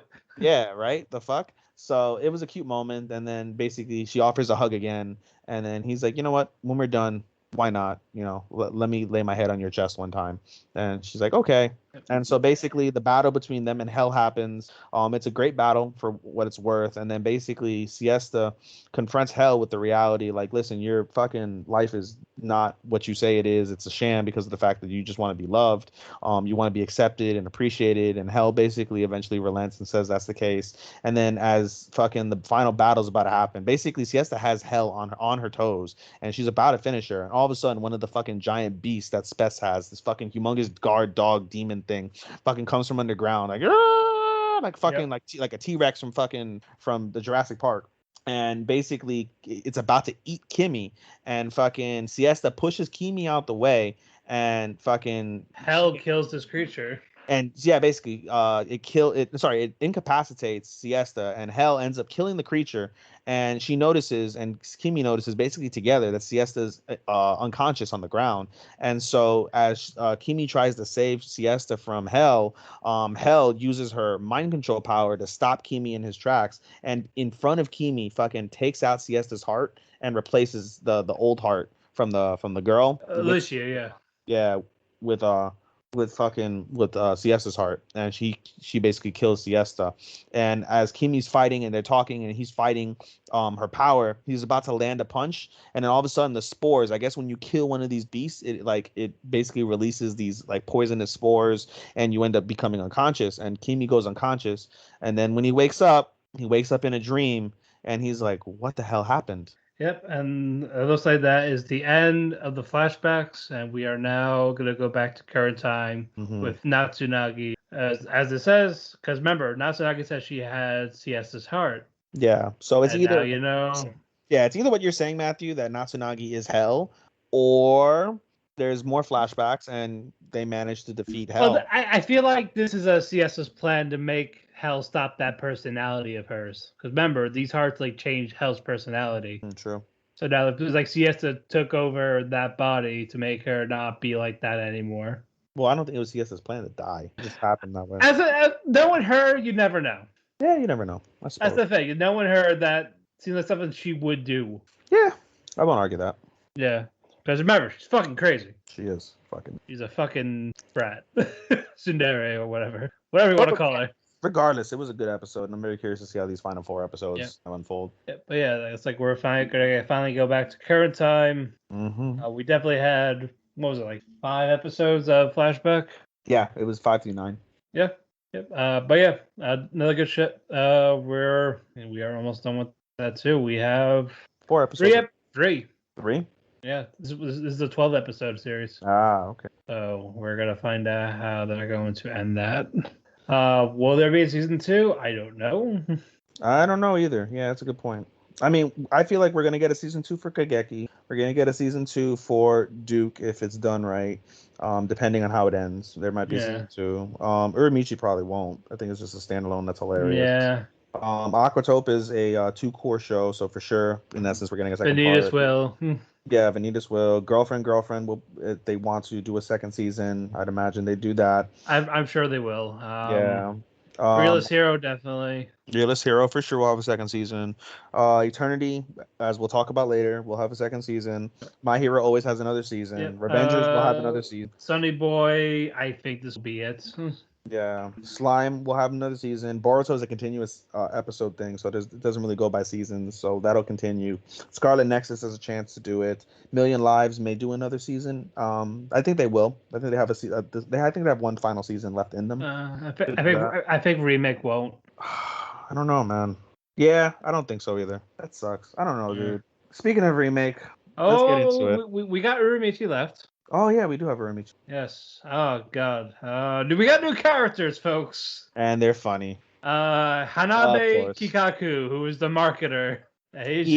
He's basically this fucking 20-something-year-old, pierced to the fucking gills fucking guy, and he acts like Uramichi somewhat, and then he's a psychopath. But worse. He's a legit psychopath. He made Uramichi relock himself internally. So basically, yeah, there's a kind of a hint that Uramichi may be gay because he doesn't have a girl, and he's like, oh, maybe I can relate to him, and he opens up the key to his heart, the doors to his heart. No, I think it's just him being happy. I think it was. Because remember, the kids made him happy. Yeah, that was also really good. The last 2 episodes specifically, we get very heartwarming scenes. Yeah, I think it's just him trying to open up and be happy, but he sees all these psychopathic people. It's like, actually, I think I'm better off being miserable. Do you think, I thought about this, do you think this episode, or do you think this show ends with like Uramichi committing suicide and they make it funny somehow? Could you see that? Yes, but I don't see them doing that. If there was ever going to be a show where you can make light of someone's suicide, this is the right, but I don't think they'll pull that trigger. I don't think they will either, but I just wanted to throw that out there. I mean, again, maybe, but definitely no at the same time. Also, we got the cameraman, Saito. Yeah, he works in the finance department too, I think, right? Yeah, he handles the website. Oh, yeah, he handles part of like R&D. Yeah, and yeah, Kikaku handles the actual merchandise. Yeah, and that guy is fucking so antisocial, and he's a weeb. He hates women. Which is hilarious. And he's a asshole too, but in a funny way. Like I said, I loved what's it called? You love the marketing guy more. I love the camera guy more. I like them both. I like them both for sure. Me too. Don't hate on either of them for sure. But yeah, it was a really funny episode. And as we mentioned, we didn't review Nissan last week because I hadn't watched it. But these last couple episodes are really showing how, you know, the more stressed and the more bullshit that fucking Onisan deals with, or Amici specifically, the more he's finding light, like unexpected places, and especially from the kids. And he gets it especially from the children. You know, when he's like pissed off at work and he's pissed off at his coworkers and he's pissed off at life because his father was an asshole and made him only be a gymnast and shit.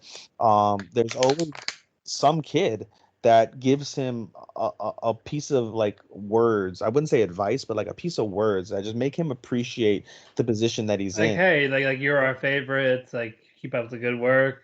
Yeah. And it makes him smile. It puts him in a different position. He's more tolerable. He can tolerate more shit himself. Yeah, dude. Like it's really nice in between all the hilarity because it's still fucking hilarious. Yeah.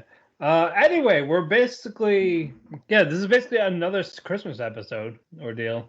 Yeah, it's a holiday episode for sure because the last episode was I think Christmas, and then this time they're doing they do Christmas and then they lead into New Year's and basically at the end of the year as a holiday party. Yeah. And basically the hilarity comes from the fact that fucking like they're making buku money on fucking Onisan's drawing, the shitty drawing with the fucking the god, the basically. the bird fucking thing with the bagel, with the baguette rather. Yeah, I think that's supposed to be God. Is that supposed to be God? I think so, yeah. It looks like a bird, and I know, but he is the welcome to the internet, my child. I will be your guide. Pankami? Yes. Pankami means bread god. Yeah. Anyway, they go to the Christmas party, and you see Kikaku with fucking vape, while Saito is talking to Capellini. I don't know what they are. I don't know. The one with Giles' hair. Yeah, I don't know. I like them, but I was like, I think they wanted to fuck Saito. Of course. Like, hey, I'll get you a drink. Hold on. All right, it just happens to fucking have the Bill Cosby special in it. No big deal. Yeah. He'll give him the super ghost kamikaze attack. Hey. But yeah, while it's going on, Urumichi sees Bro, that fucking the dancer, the instructor really looks like a JoJo character. I have to say that. Don't you agree? Oh yeah. No, it's definitely a JoJo villain for an episode. It for sure has to be a JoJo character at some point. See, everything's a JoJo reference, folks. Everything is a JoJo reference. By the way, fuck you, Matthew. Not Matthew, sorry, Marte. I meant to say Marte. My bad. Wait, where the fuck did I do this time? I love you, man.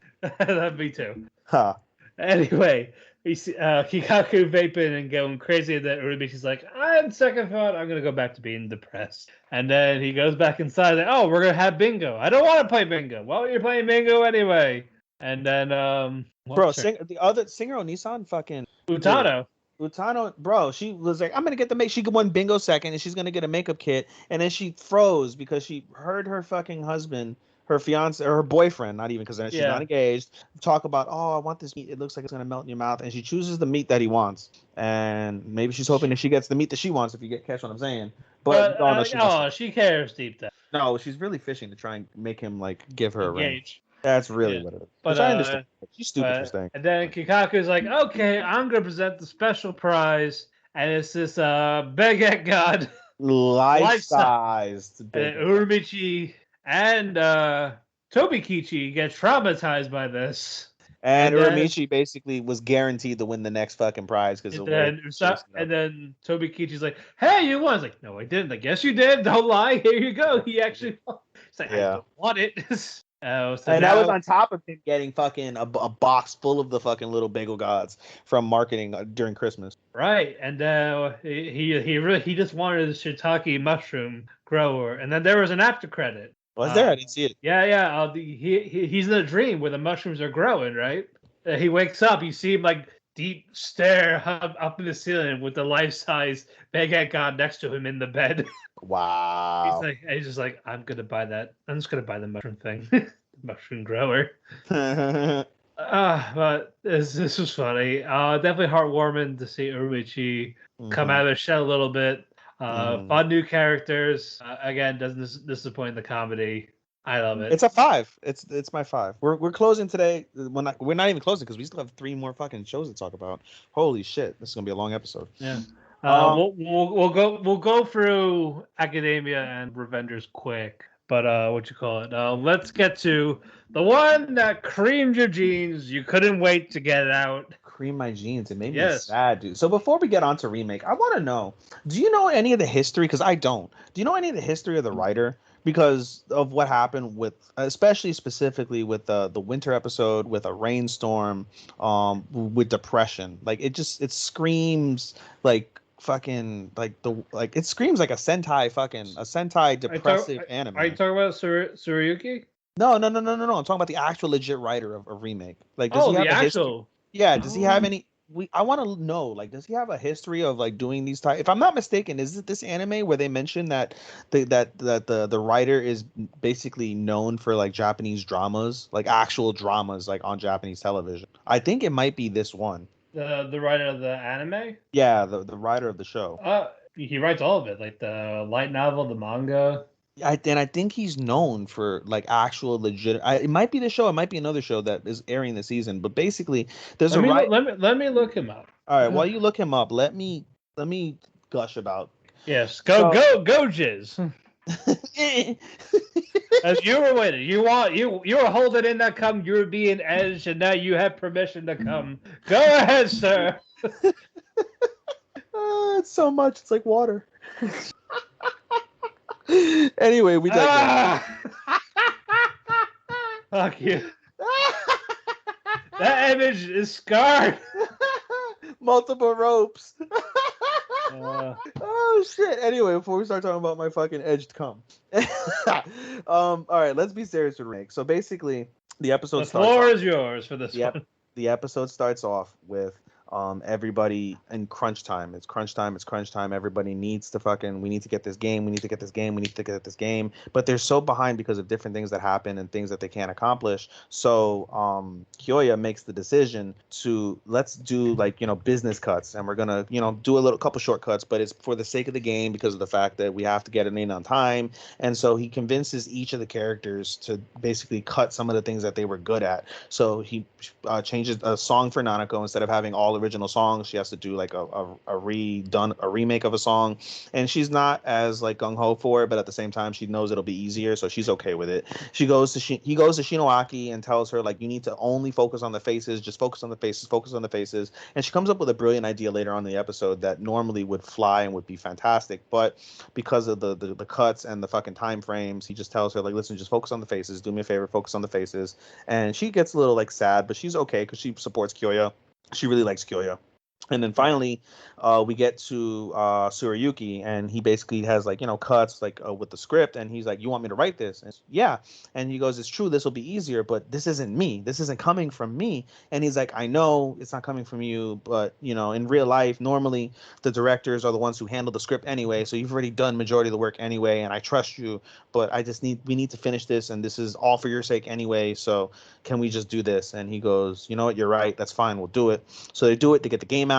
They release it at the convention, and it's a huge success. They make a lot of money. Things are going great, fantastic, all is well. And then basically they all pass out because they were up for fucking like a whole fucking day, like, and they all passed out.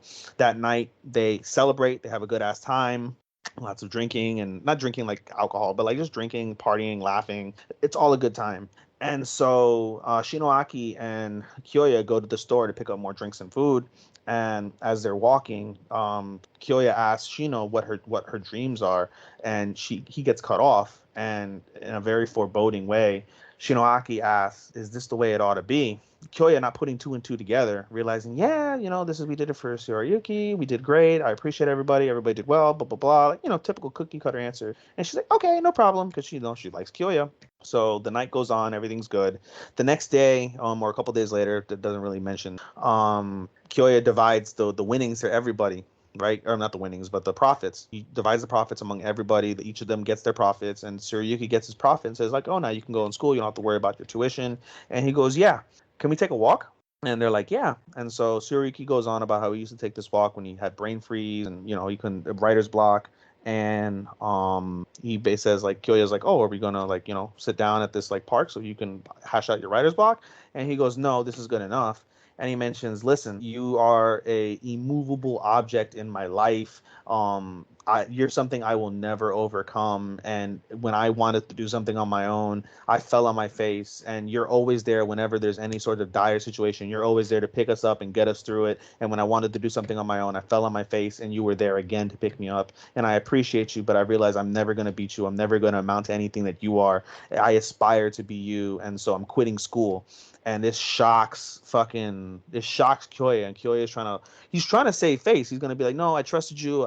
Same things that he mentioned, like, yo, you're great, you trusted you, whatever." But And now because of he ruined this guy's career. we'll get to that, yeah. So basically, he's like, "No, you just don't understand. Like, you just don't understand." And basically, at the end, as this relationship between them like is falling apart, he mentions the pen name he wanted to use, and fucking Kyoya puts two and two together with the pen name. I don't have it in front of me, but he puts the pen name together, and it's the final person of the Golden Generation that he hadn't put together yet. Tsurayuki was the final member of the Golden Generation, and because of everything that happened, he ruined the third member's career, basically, as Mathew just said. He just ruined his career, and Tsurayuki says, "Sayonara, Kyoya-san." And he walks away, and it was a beautiful day. And then you see the clouds, and it's like any other sad moment in an anime where it starts out beautiful, and then the clouds come in, and a storm happens in the middle of winter, and Kyoya just loses his shit. He's like, "Ah!" He screams out in agony as this severe thunderstorm is just raging like a monsoon down. And as this is happening, we see I forgot her fucking name now. The pink hair girl. Yeah, the pink hair girl, the senpai.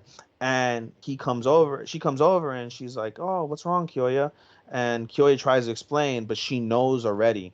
And she smiles and says something to him, and Kyoya opens his eyes, and then the screen goes black, and the screen goes, "I wonder what would have changed if things were different." And it's as if this senpai is basically the reason why he's in this time skip. The screen goes black. He wakes up in a bed. There's drawings in the back, and it's like already mid-afternoon basically. And a girl pops in, and it looks like mini Shinoaki, and basically calls Kyoya Papa.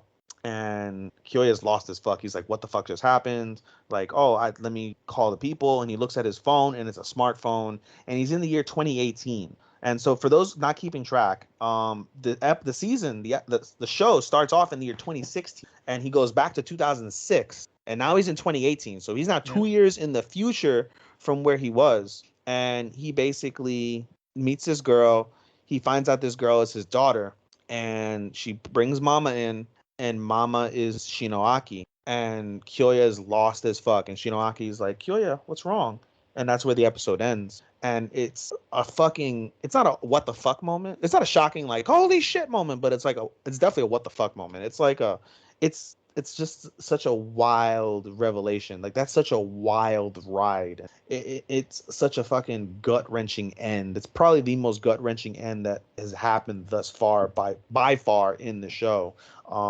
And so it makes episode 9 an absolute must watch. But the storytelling, as I've said plenty of times with this show, is just absolutely stupendous. The way this is done, and again, it makes me feel so like I love this show so much because I think all the time about if my life was different, like I would have not studied any IT stuff. I would have been a journalist. I would have never met some of the girls that I messed around with. I would have never worked in the places I worked in. So I would have never developed my bonds. And it's something that I often say I would do in a moment's breath. I have no ties to anybody that would require me to say, "No, I'm good. I want to live my life now." None. Even though I have a pretty decent life for what it's worth, I would love to go back to my freshman year in high school and just live that out. My life would be completely different. And, people say, "How do you know it'll be for the better?" I guarantee if I had knowledge of what I ended up being today, going backwards in time, like Kyoya has, my life would be completely different. But on the other hand, when you look at the other side of the coin, this is what happens. Like your life and other people's lives, when you go to change your life, you're changing everyone else's. It's a fucking pendulum that fucking creates a domino effect in the universe, and it's fucking insanely wicked to think about and process and kind of digest when someone like me has those thoughts versus seeing a show like this that presents that reality in a fictional format. But the way it's just done, it really means something. This show means something to me. And out of all the shows that are there that we have that are going on this season, this show means the absolute most by a long way. And again, it's just fucking stupendous. And I cannot wait till Saturday. And I'm not going to be able to watch it until like that night, maybe, depending, because I'm going to be busy next Saturday. Right. But holy fuck, dude. Like, that was deep. That was so goddamn deep. All right. But yes, as you masturbated in front of everyone in Spotify. Yes, I emotionally masturbated. Anyway, I thought this episode was great. But unfortunately, Japan does not like this show. Mm-hmm. Mostly because of Kyoya. Yeah, they don't like Kyoya. And they basically think he's a pussy. You know why? Because they're all miserable motherfuckers. They're miserable motherfuckers that wish they can go back in time and change their lives because they're all stuck in dead-end jobs with shitty relationships and shitty friends and living in some shitty apartment building in a fucking shitty part of the fucking city. That's why these motherfuckers are mad at this goddamn show. If you're mad at this show, you could fucking fall off a cliff, all right, motherfucker? Just splat. No revive. No reason for revive, motherfucker. Truck-kun needs to run your ass over, and there's no fucking tensei. Okay, will you stop? Straight up. Easy, Liberace.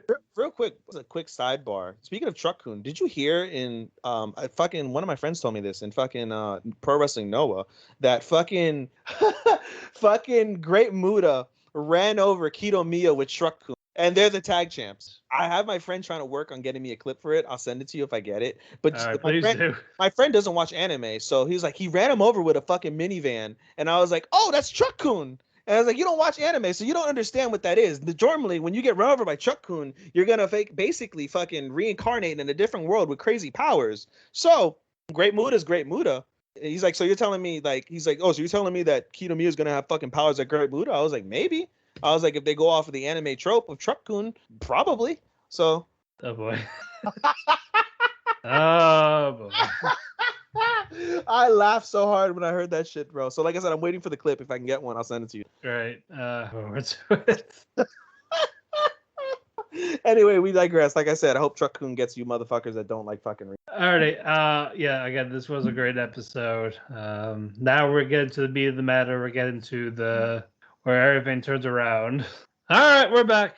Tadaima. Alrighty. The summer is over for now as we go back to spring with our continuations. We're going to start with My Villain Academia once more.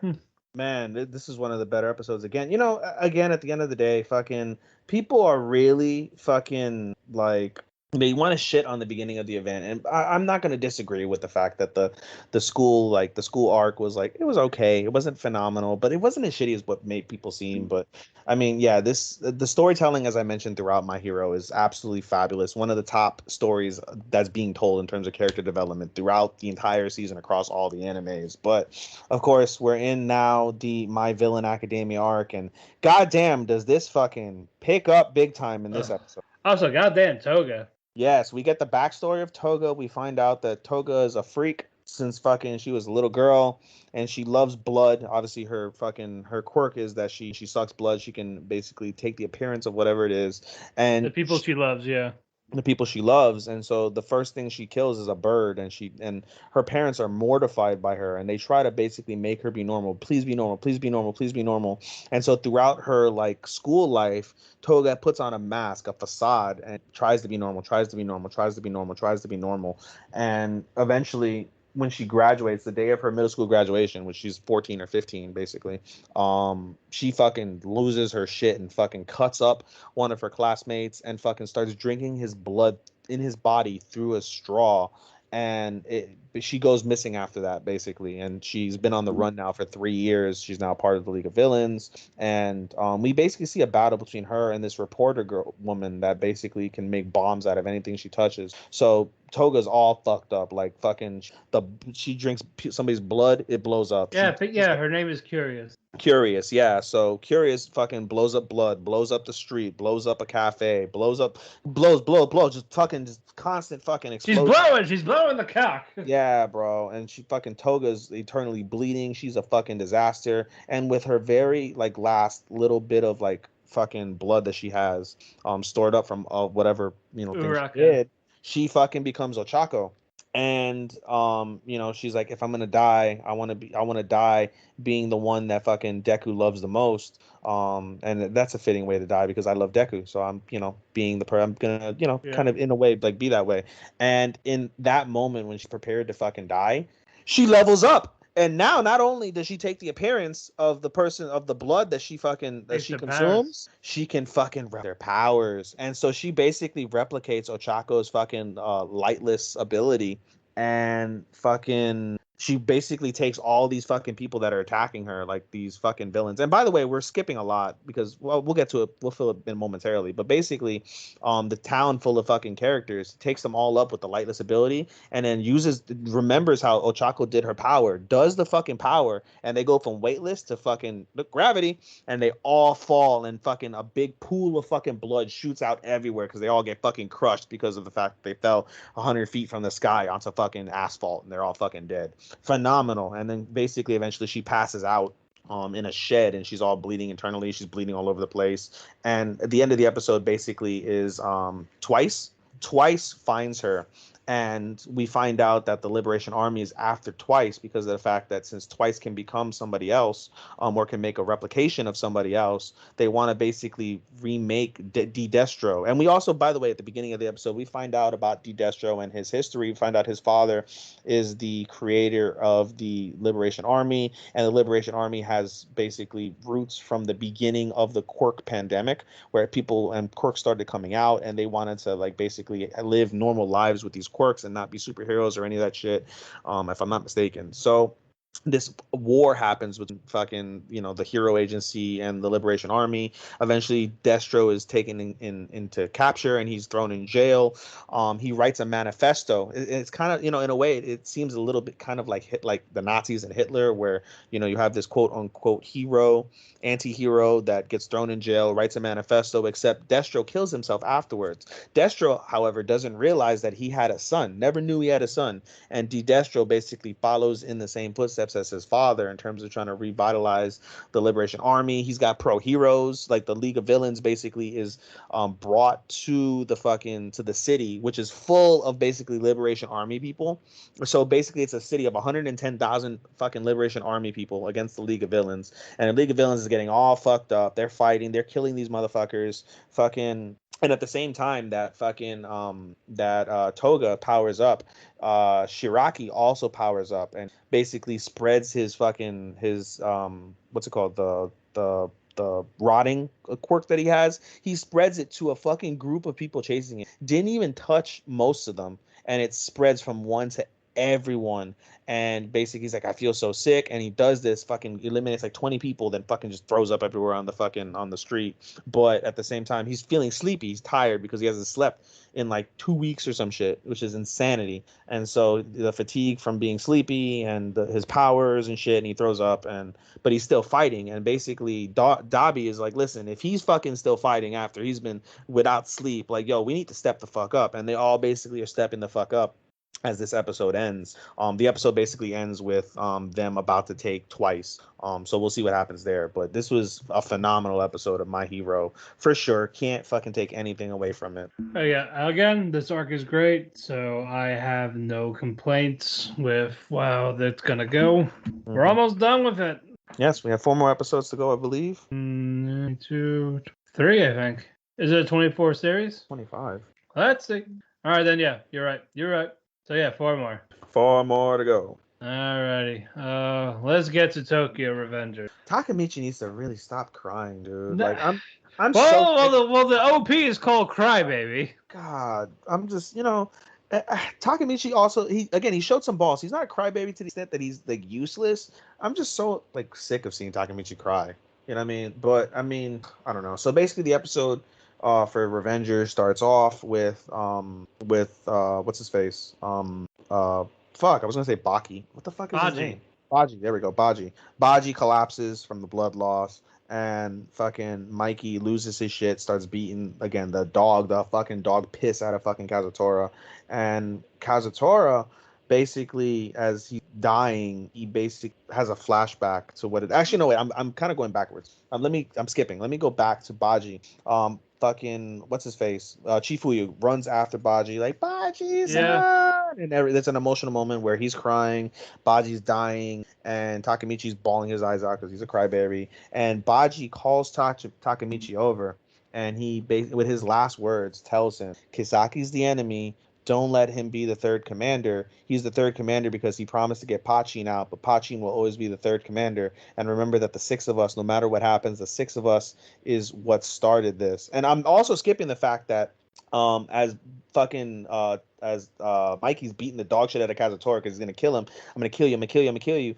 Baji stands up, and Baji's like fucking like, nope, this isn't gonna kill me, but this is. And he stabs himself. He commits seppuku. Right. Basically to save Kazutora and Mikey so they don't go down that path. So he sacrificed his own life in a way to prevent what happens in the future without knowing that happens in the future, which is a pretty stunning development. Again, when it comes to storytelling, as much as I hate fucking Takemichi crying, the storytelling in this, again, phenomenal, fantastic. That was great storytelling. And so with his last words, he mentions basically, he's the enemy.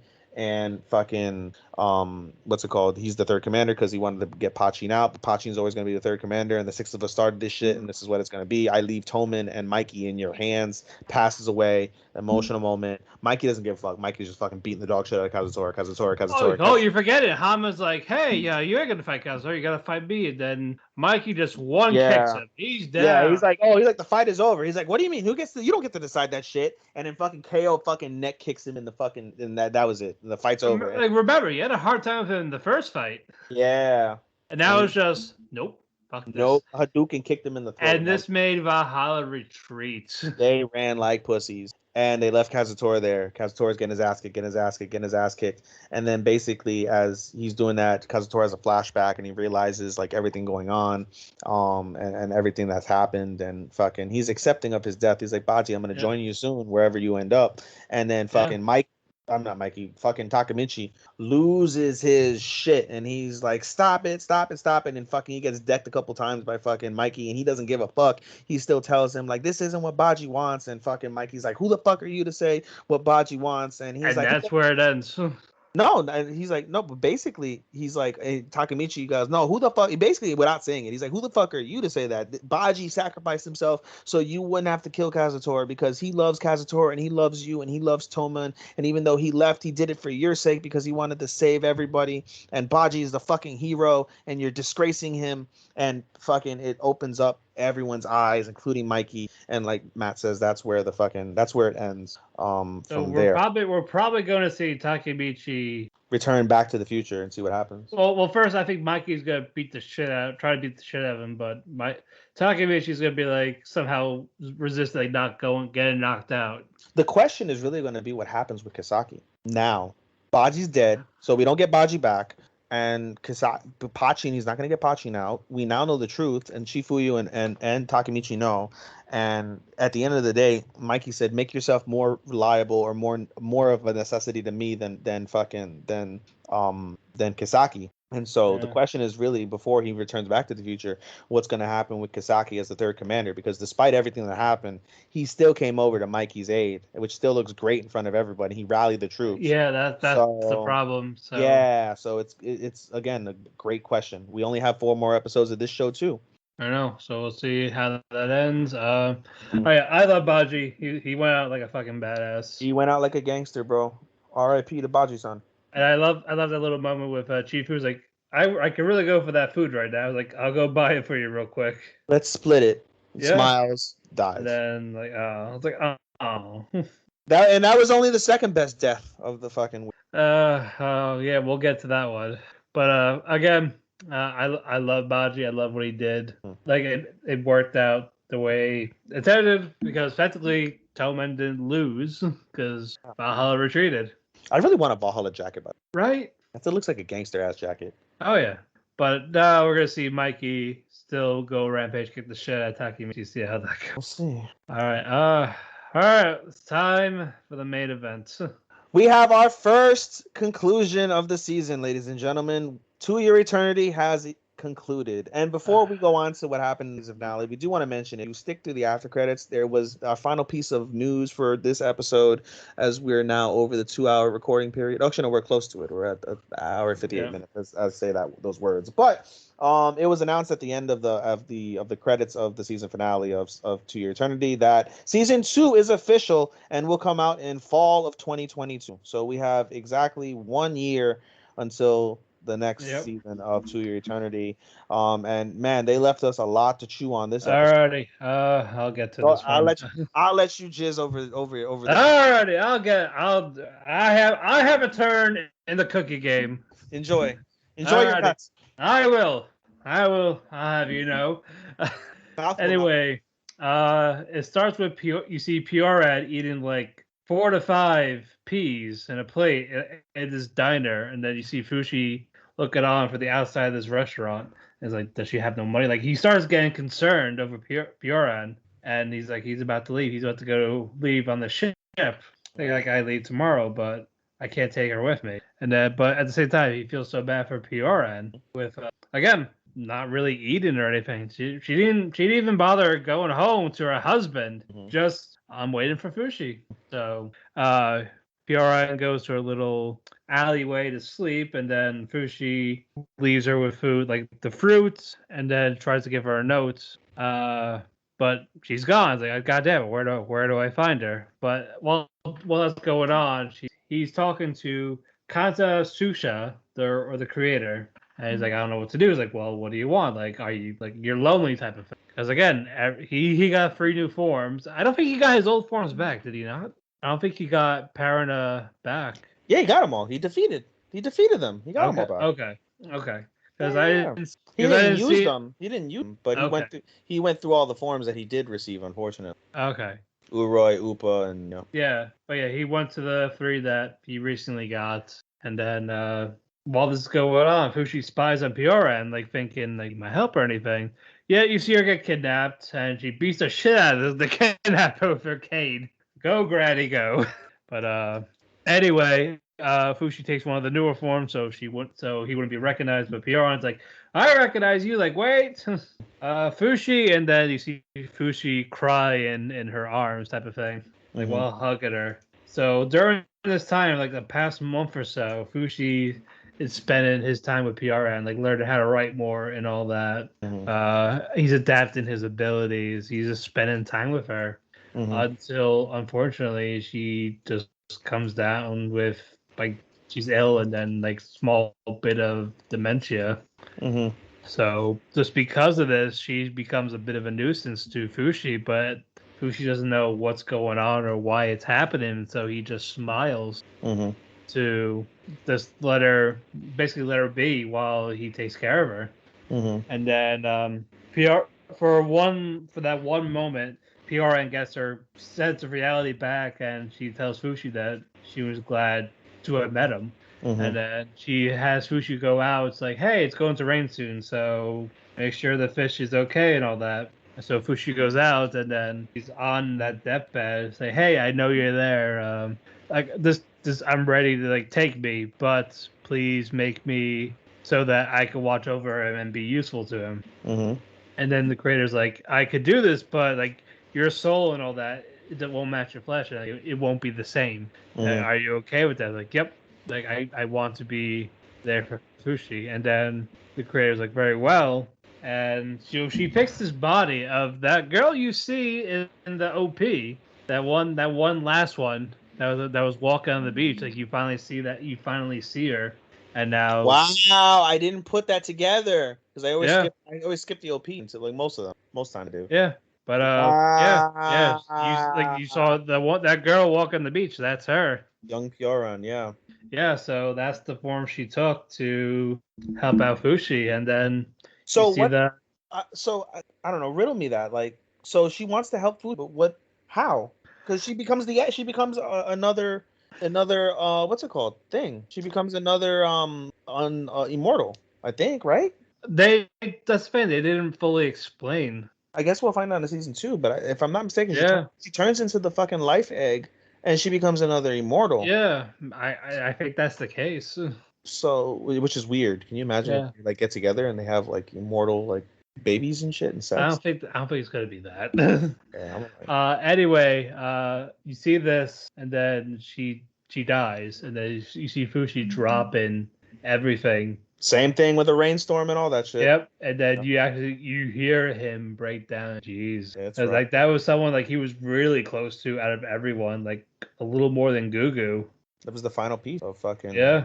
That was the final piece of his life for what it's worth, and it really. Yeah, and it's gone. It truly is sad, and I cried. Like I said, I definitely cried at that end. It was very raw. That was probably the rawest scene in the fucking show. Like that. Yeah. That lead up to that, seeing her deteriorate. I mean, I don't know. Like it's just that's so goddamn powerful, and it made me fucking cry. I for sure fucking. Yeah. It was it was definitely upsetting. Anyway, what happened next? That he basically burned her body, so the knockers can't really get it, type of thing. And then he sees a note left by PRN and his letters that he writes. That made me cry too. And it's like, hey, like go live your dream, like go live how you want. And he took that to heart, and he said thank you. And then you see him with the donkey, and then it's like and you see them traveling together, and now decades later he's still on that island Mm-hmm. for decades because there's like no one around. Mm-hmm. And you see a Naka core like already busted, and you Mm-hmm. see older Fushi, Mm-hmm. and then credits. Mm-hmm. But this, I really love this series. This definitely picked up how we needed to. But yeah, again, this is definitely a 4 out of 5. I think it's definitely going to be on my top list for the year. Great characters, nice arcs. How they ended was with Piran's death at the very end, like that's the last episode. That was where I feel like that was like the perfect way to end it. It was, and we basically foreshadowed it as we saw. Like I saw a brief clip of the preview of it where you see a deteriorated Pioran and stuff like that. Like it was basically foreshadowed that that's how she would die, but the way she did and the way she went out and everything, what she wanted so after. well done. It was so well done, and I can't wait to write my review on the show. I mean, fuck, dude. Like there were so many up and down moments to this show. It was hard for me to really like. I don't love it the way you love it, but I don't hate it by any means. There were just so many up and downs. The beginning was meh, and then it got okay, and then it got really good, and then it kind of slowed down, and then it picked up again, and it got good, and then it got even better, and then it kind of hit a lull, and then it finished off with a sad bang, in a good way, a sad bang. Yeah, dude, like it earned its 4 out of 5 for me. Yeah, dude, I liked it. I'm looking forward to season 2. Yep. Next October, I'm looking forward to it. Closing thoughts for everything we saw. This was one of the best weeks of the season. It was definitely one of the best weeks of the season, and I loved it very much. I'm looking forward as the season as this week goes on. We get Slime tomorrow, so I'm looking forward to that. I'm looking forward to how Aquatope goes into its new arc with the aquarium. I'm looking forward to Scarlet Nexus to see how that develops. And of course, we look forward to Revengers and Hero and remake. Of course, remake is going to be my most anticipated. Mine is still not. I don't have a lock yet. My number one. I mean, it's really going to come down to how it ends, how any of the shows end. Yeah, I mean, I just I appreciate Uramichi's comedy, and that's why I gave it a 5. I just can't put it over remake storytelling. Remake storytelling is next level. Like the only shows that rival the storytelling for a remake, in my opinion, are Revengers and fucking My Hero. I can't think of any other, because I'm not watching some of the ones you are, but I can't think of any of the fucking storytelling that's there. Slime's got good storytelling. I guess Slime would be 4 for me, but Tsukimichi's okay. Scarlet Nexus is okay. Aquatope so far, I can't put it there because we're only going to get through half of the season, so I can't put it there as much as I enjoy Aquatope. Million Lives is okay. Girlfriend, meh. My Hero's great. Remake, great. Kageki Shoujo it's up and down. It's too up and down for me to put it there. Realist Hero, too slow for me to put it there. Revengers is great. Boruto but since Revengers and Academia are still technically spring, I can't count them. Well, it's gonna end though. I know, but again, if it was continuing, then it doesn't really. I don't really count it. If it got split up like after like a season off, then yeah. But I don't know. I see what you're saying. I don't disagree with what you're saying, but at the same time, I do. Yeah. I just feel because we're getting the ending of that season in particular, you can count it. That's like there is no break. It's just continue off. That's why I'm not counting Eternity, Hero, and Tokyo for summer because they're still technically spring. They're great though. For me, when I do my reviews, if there's carryovers, I'll carry them over. Like I did that last season with freaking the fuck? Oh, my cat. Sorry, I heard a noise. That scared me because I'm alone. Anyway, I did that last season with fucking Moriarty, and I did that with a couple other shows from last season. Well, it's a thing. That Moriarty counted because they took winter off, so it went to spring, so like that counted. I don't see that big of a difference between that. I see what you're saying. I just don't see the difference from that standpoint. Yeah, like there was a big gap. I count it as a separate thing, but if it's if it's just nonstop, then no. Yeah, I mean the only one I'm not going to do a review on is Aquatope because it's only in the first half. Yeah. Everything else I'll do. Like hell, Aquatope I wouldn't count Aquatope for fall because it's still technically a summer anime, just longer episodes. I guess, but I don't know.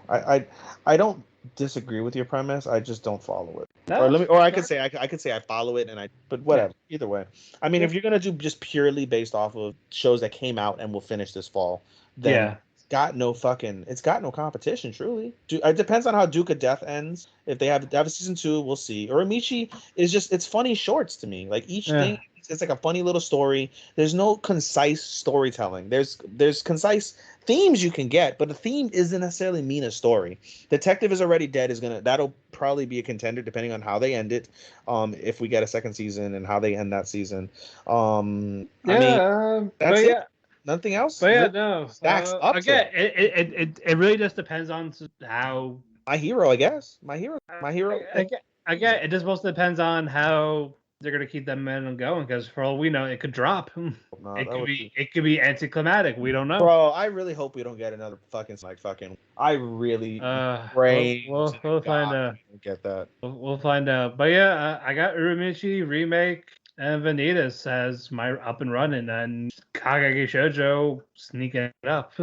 But we'll see.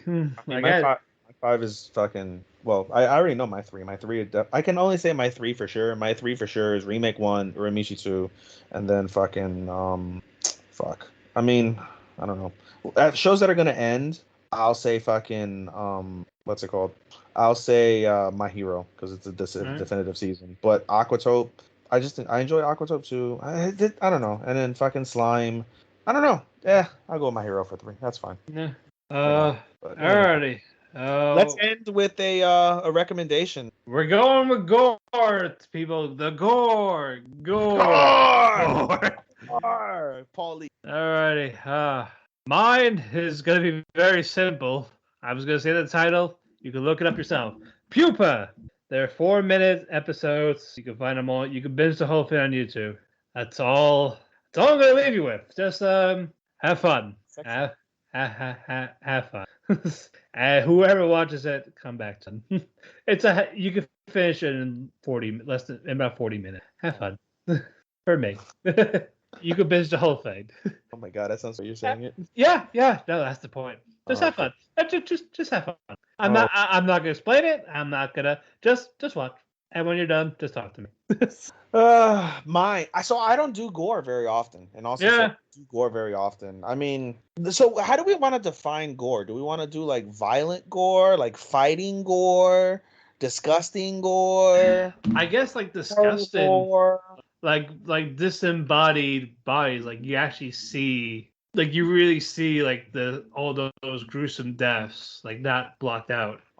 Like rated R, like actual rated R.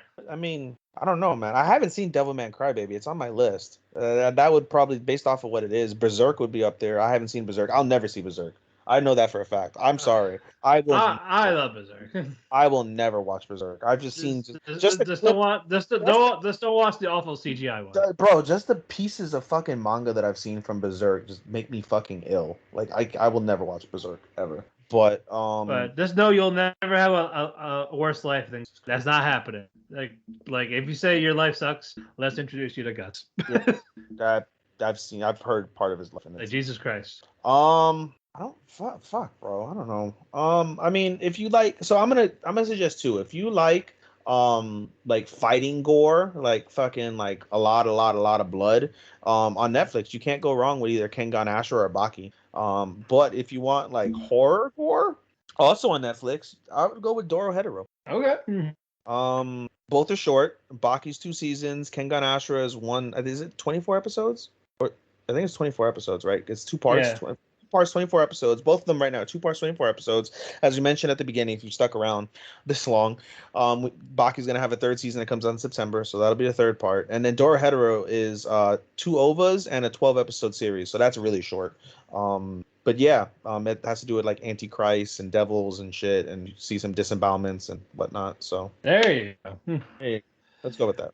Alrighty. We talked our cake, we ate our cake, and now we're full of cake. You can follow me on Twitter at DamianPhoenix12. We could also like to thank the Chairshot Radio and W2M Network for hosting us on Amazon, Apple, Spotify, iHeartRadio, where you can listen to your favorite podcasts. Oh, speaking of, I do have an announcement. This Saturday, I'll be recording a special Keki episode with Andrew Bellas from Chairshot as we talk about the Evangelion movies, all 4 of them. So we're gonna be recording that Saturday. So once that comes out, if you're an Evangelion fan, stay tuned, and we'll go deep into these 4 movies. I always say Evangelion. It sounds pretty. I say Evangelion. I said Evangelion sounds better than Evangelion. Yeah, let's go with that. But yeah, definitely great stuff. So be sure to check that out, especially like the classic series of Evangelion. Mm-hmm. That is it for me. You can follow me at Showstopper24 on Twitter, SHOSTOPPA24. You can use SHOSTOPPA249 for my analyst.co page. Follow me on there. You can follow me on Instagram at podcast.senpai, and you can also follow my anime Instagram, AI_anime24. Daily updates on these reviews that we do, as well as seasonal reviews. And I too have an announcement. We have an Instagram! Yay! Mathew, you need to make the Twitter still. I will soon, maybe tomorrow. So we have our own Instagram, ladies and gentlemen, at Talk the Keki, ALKEHEKEKI. Talk the Keki, at Talk the Keki. You can follow us there. We'll be posting whenever our drops come in each week now from now on. We'll be, just again, follow us for content, follow us for any news and updates on the show. Again, we appreciate you guys so goddamn much. Mathew, I appreciate you because my schedule's been crazy lately, and you've been sticking with me, and we're doing these late-ass recording sessions. It's fucking 1:45 to midnight as we record this episode currently, so I want to extend a thank you to you as well for that. You're welcome. We appreciate you guys out there. Please follow us on Instagram.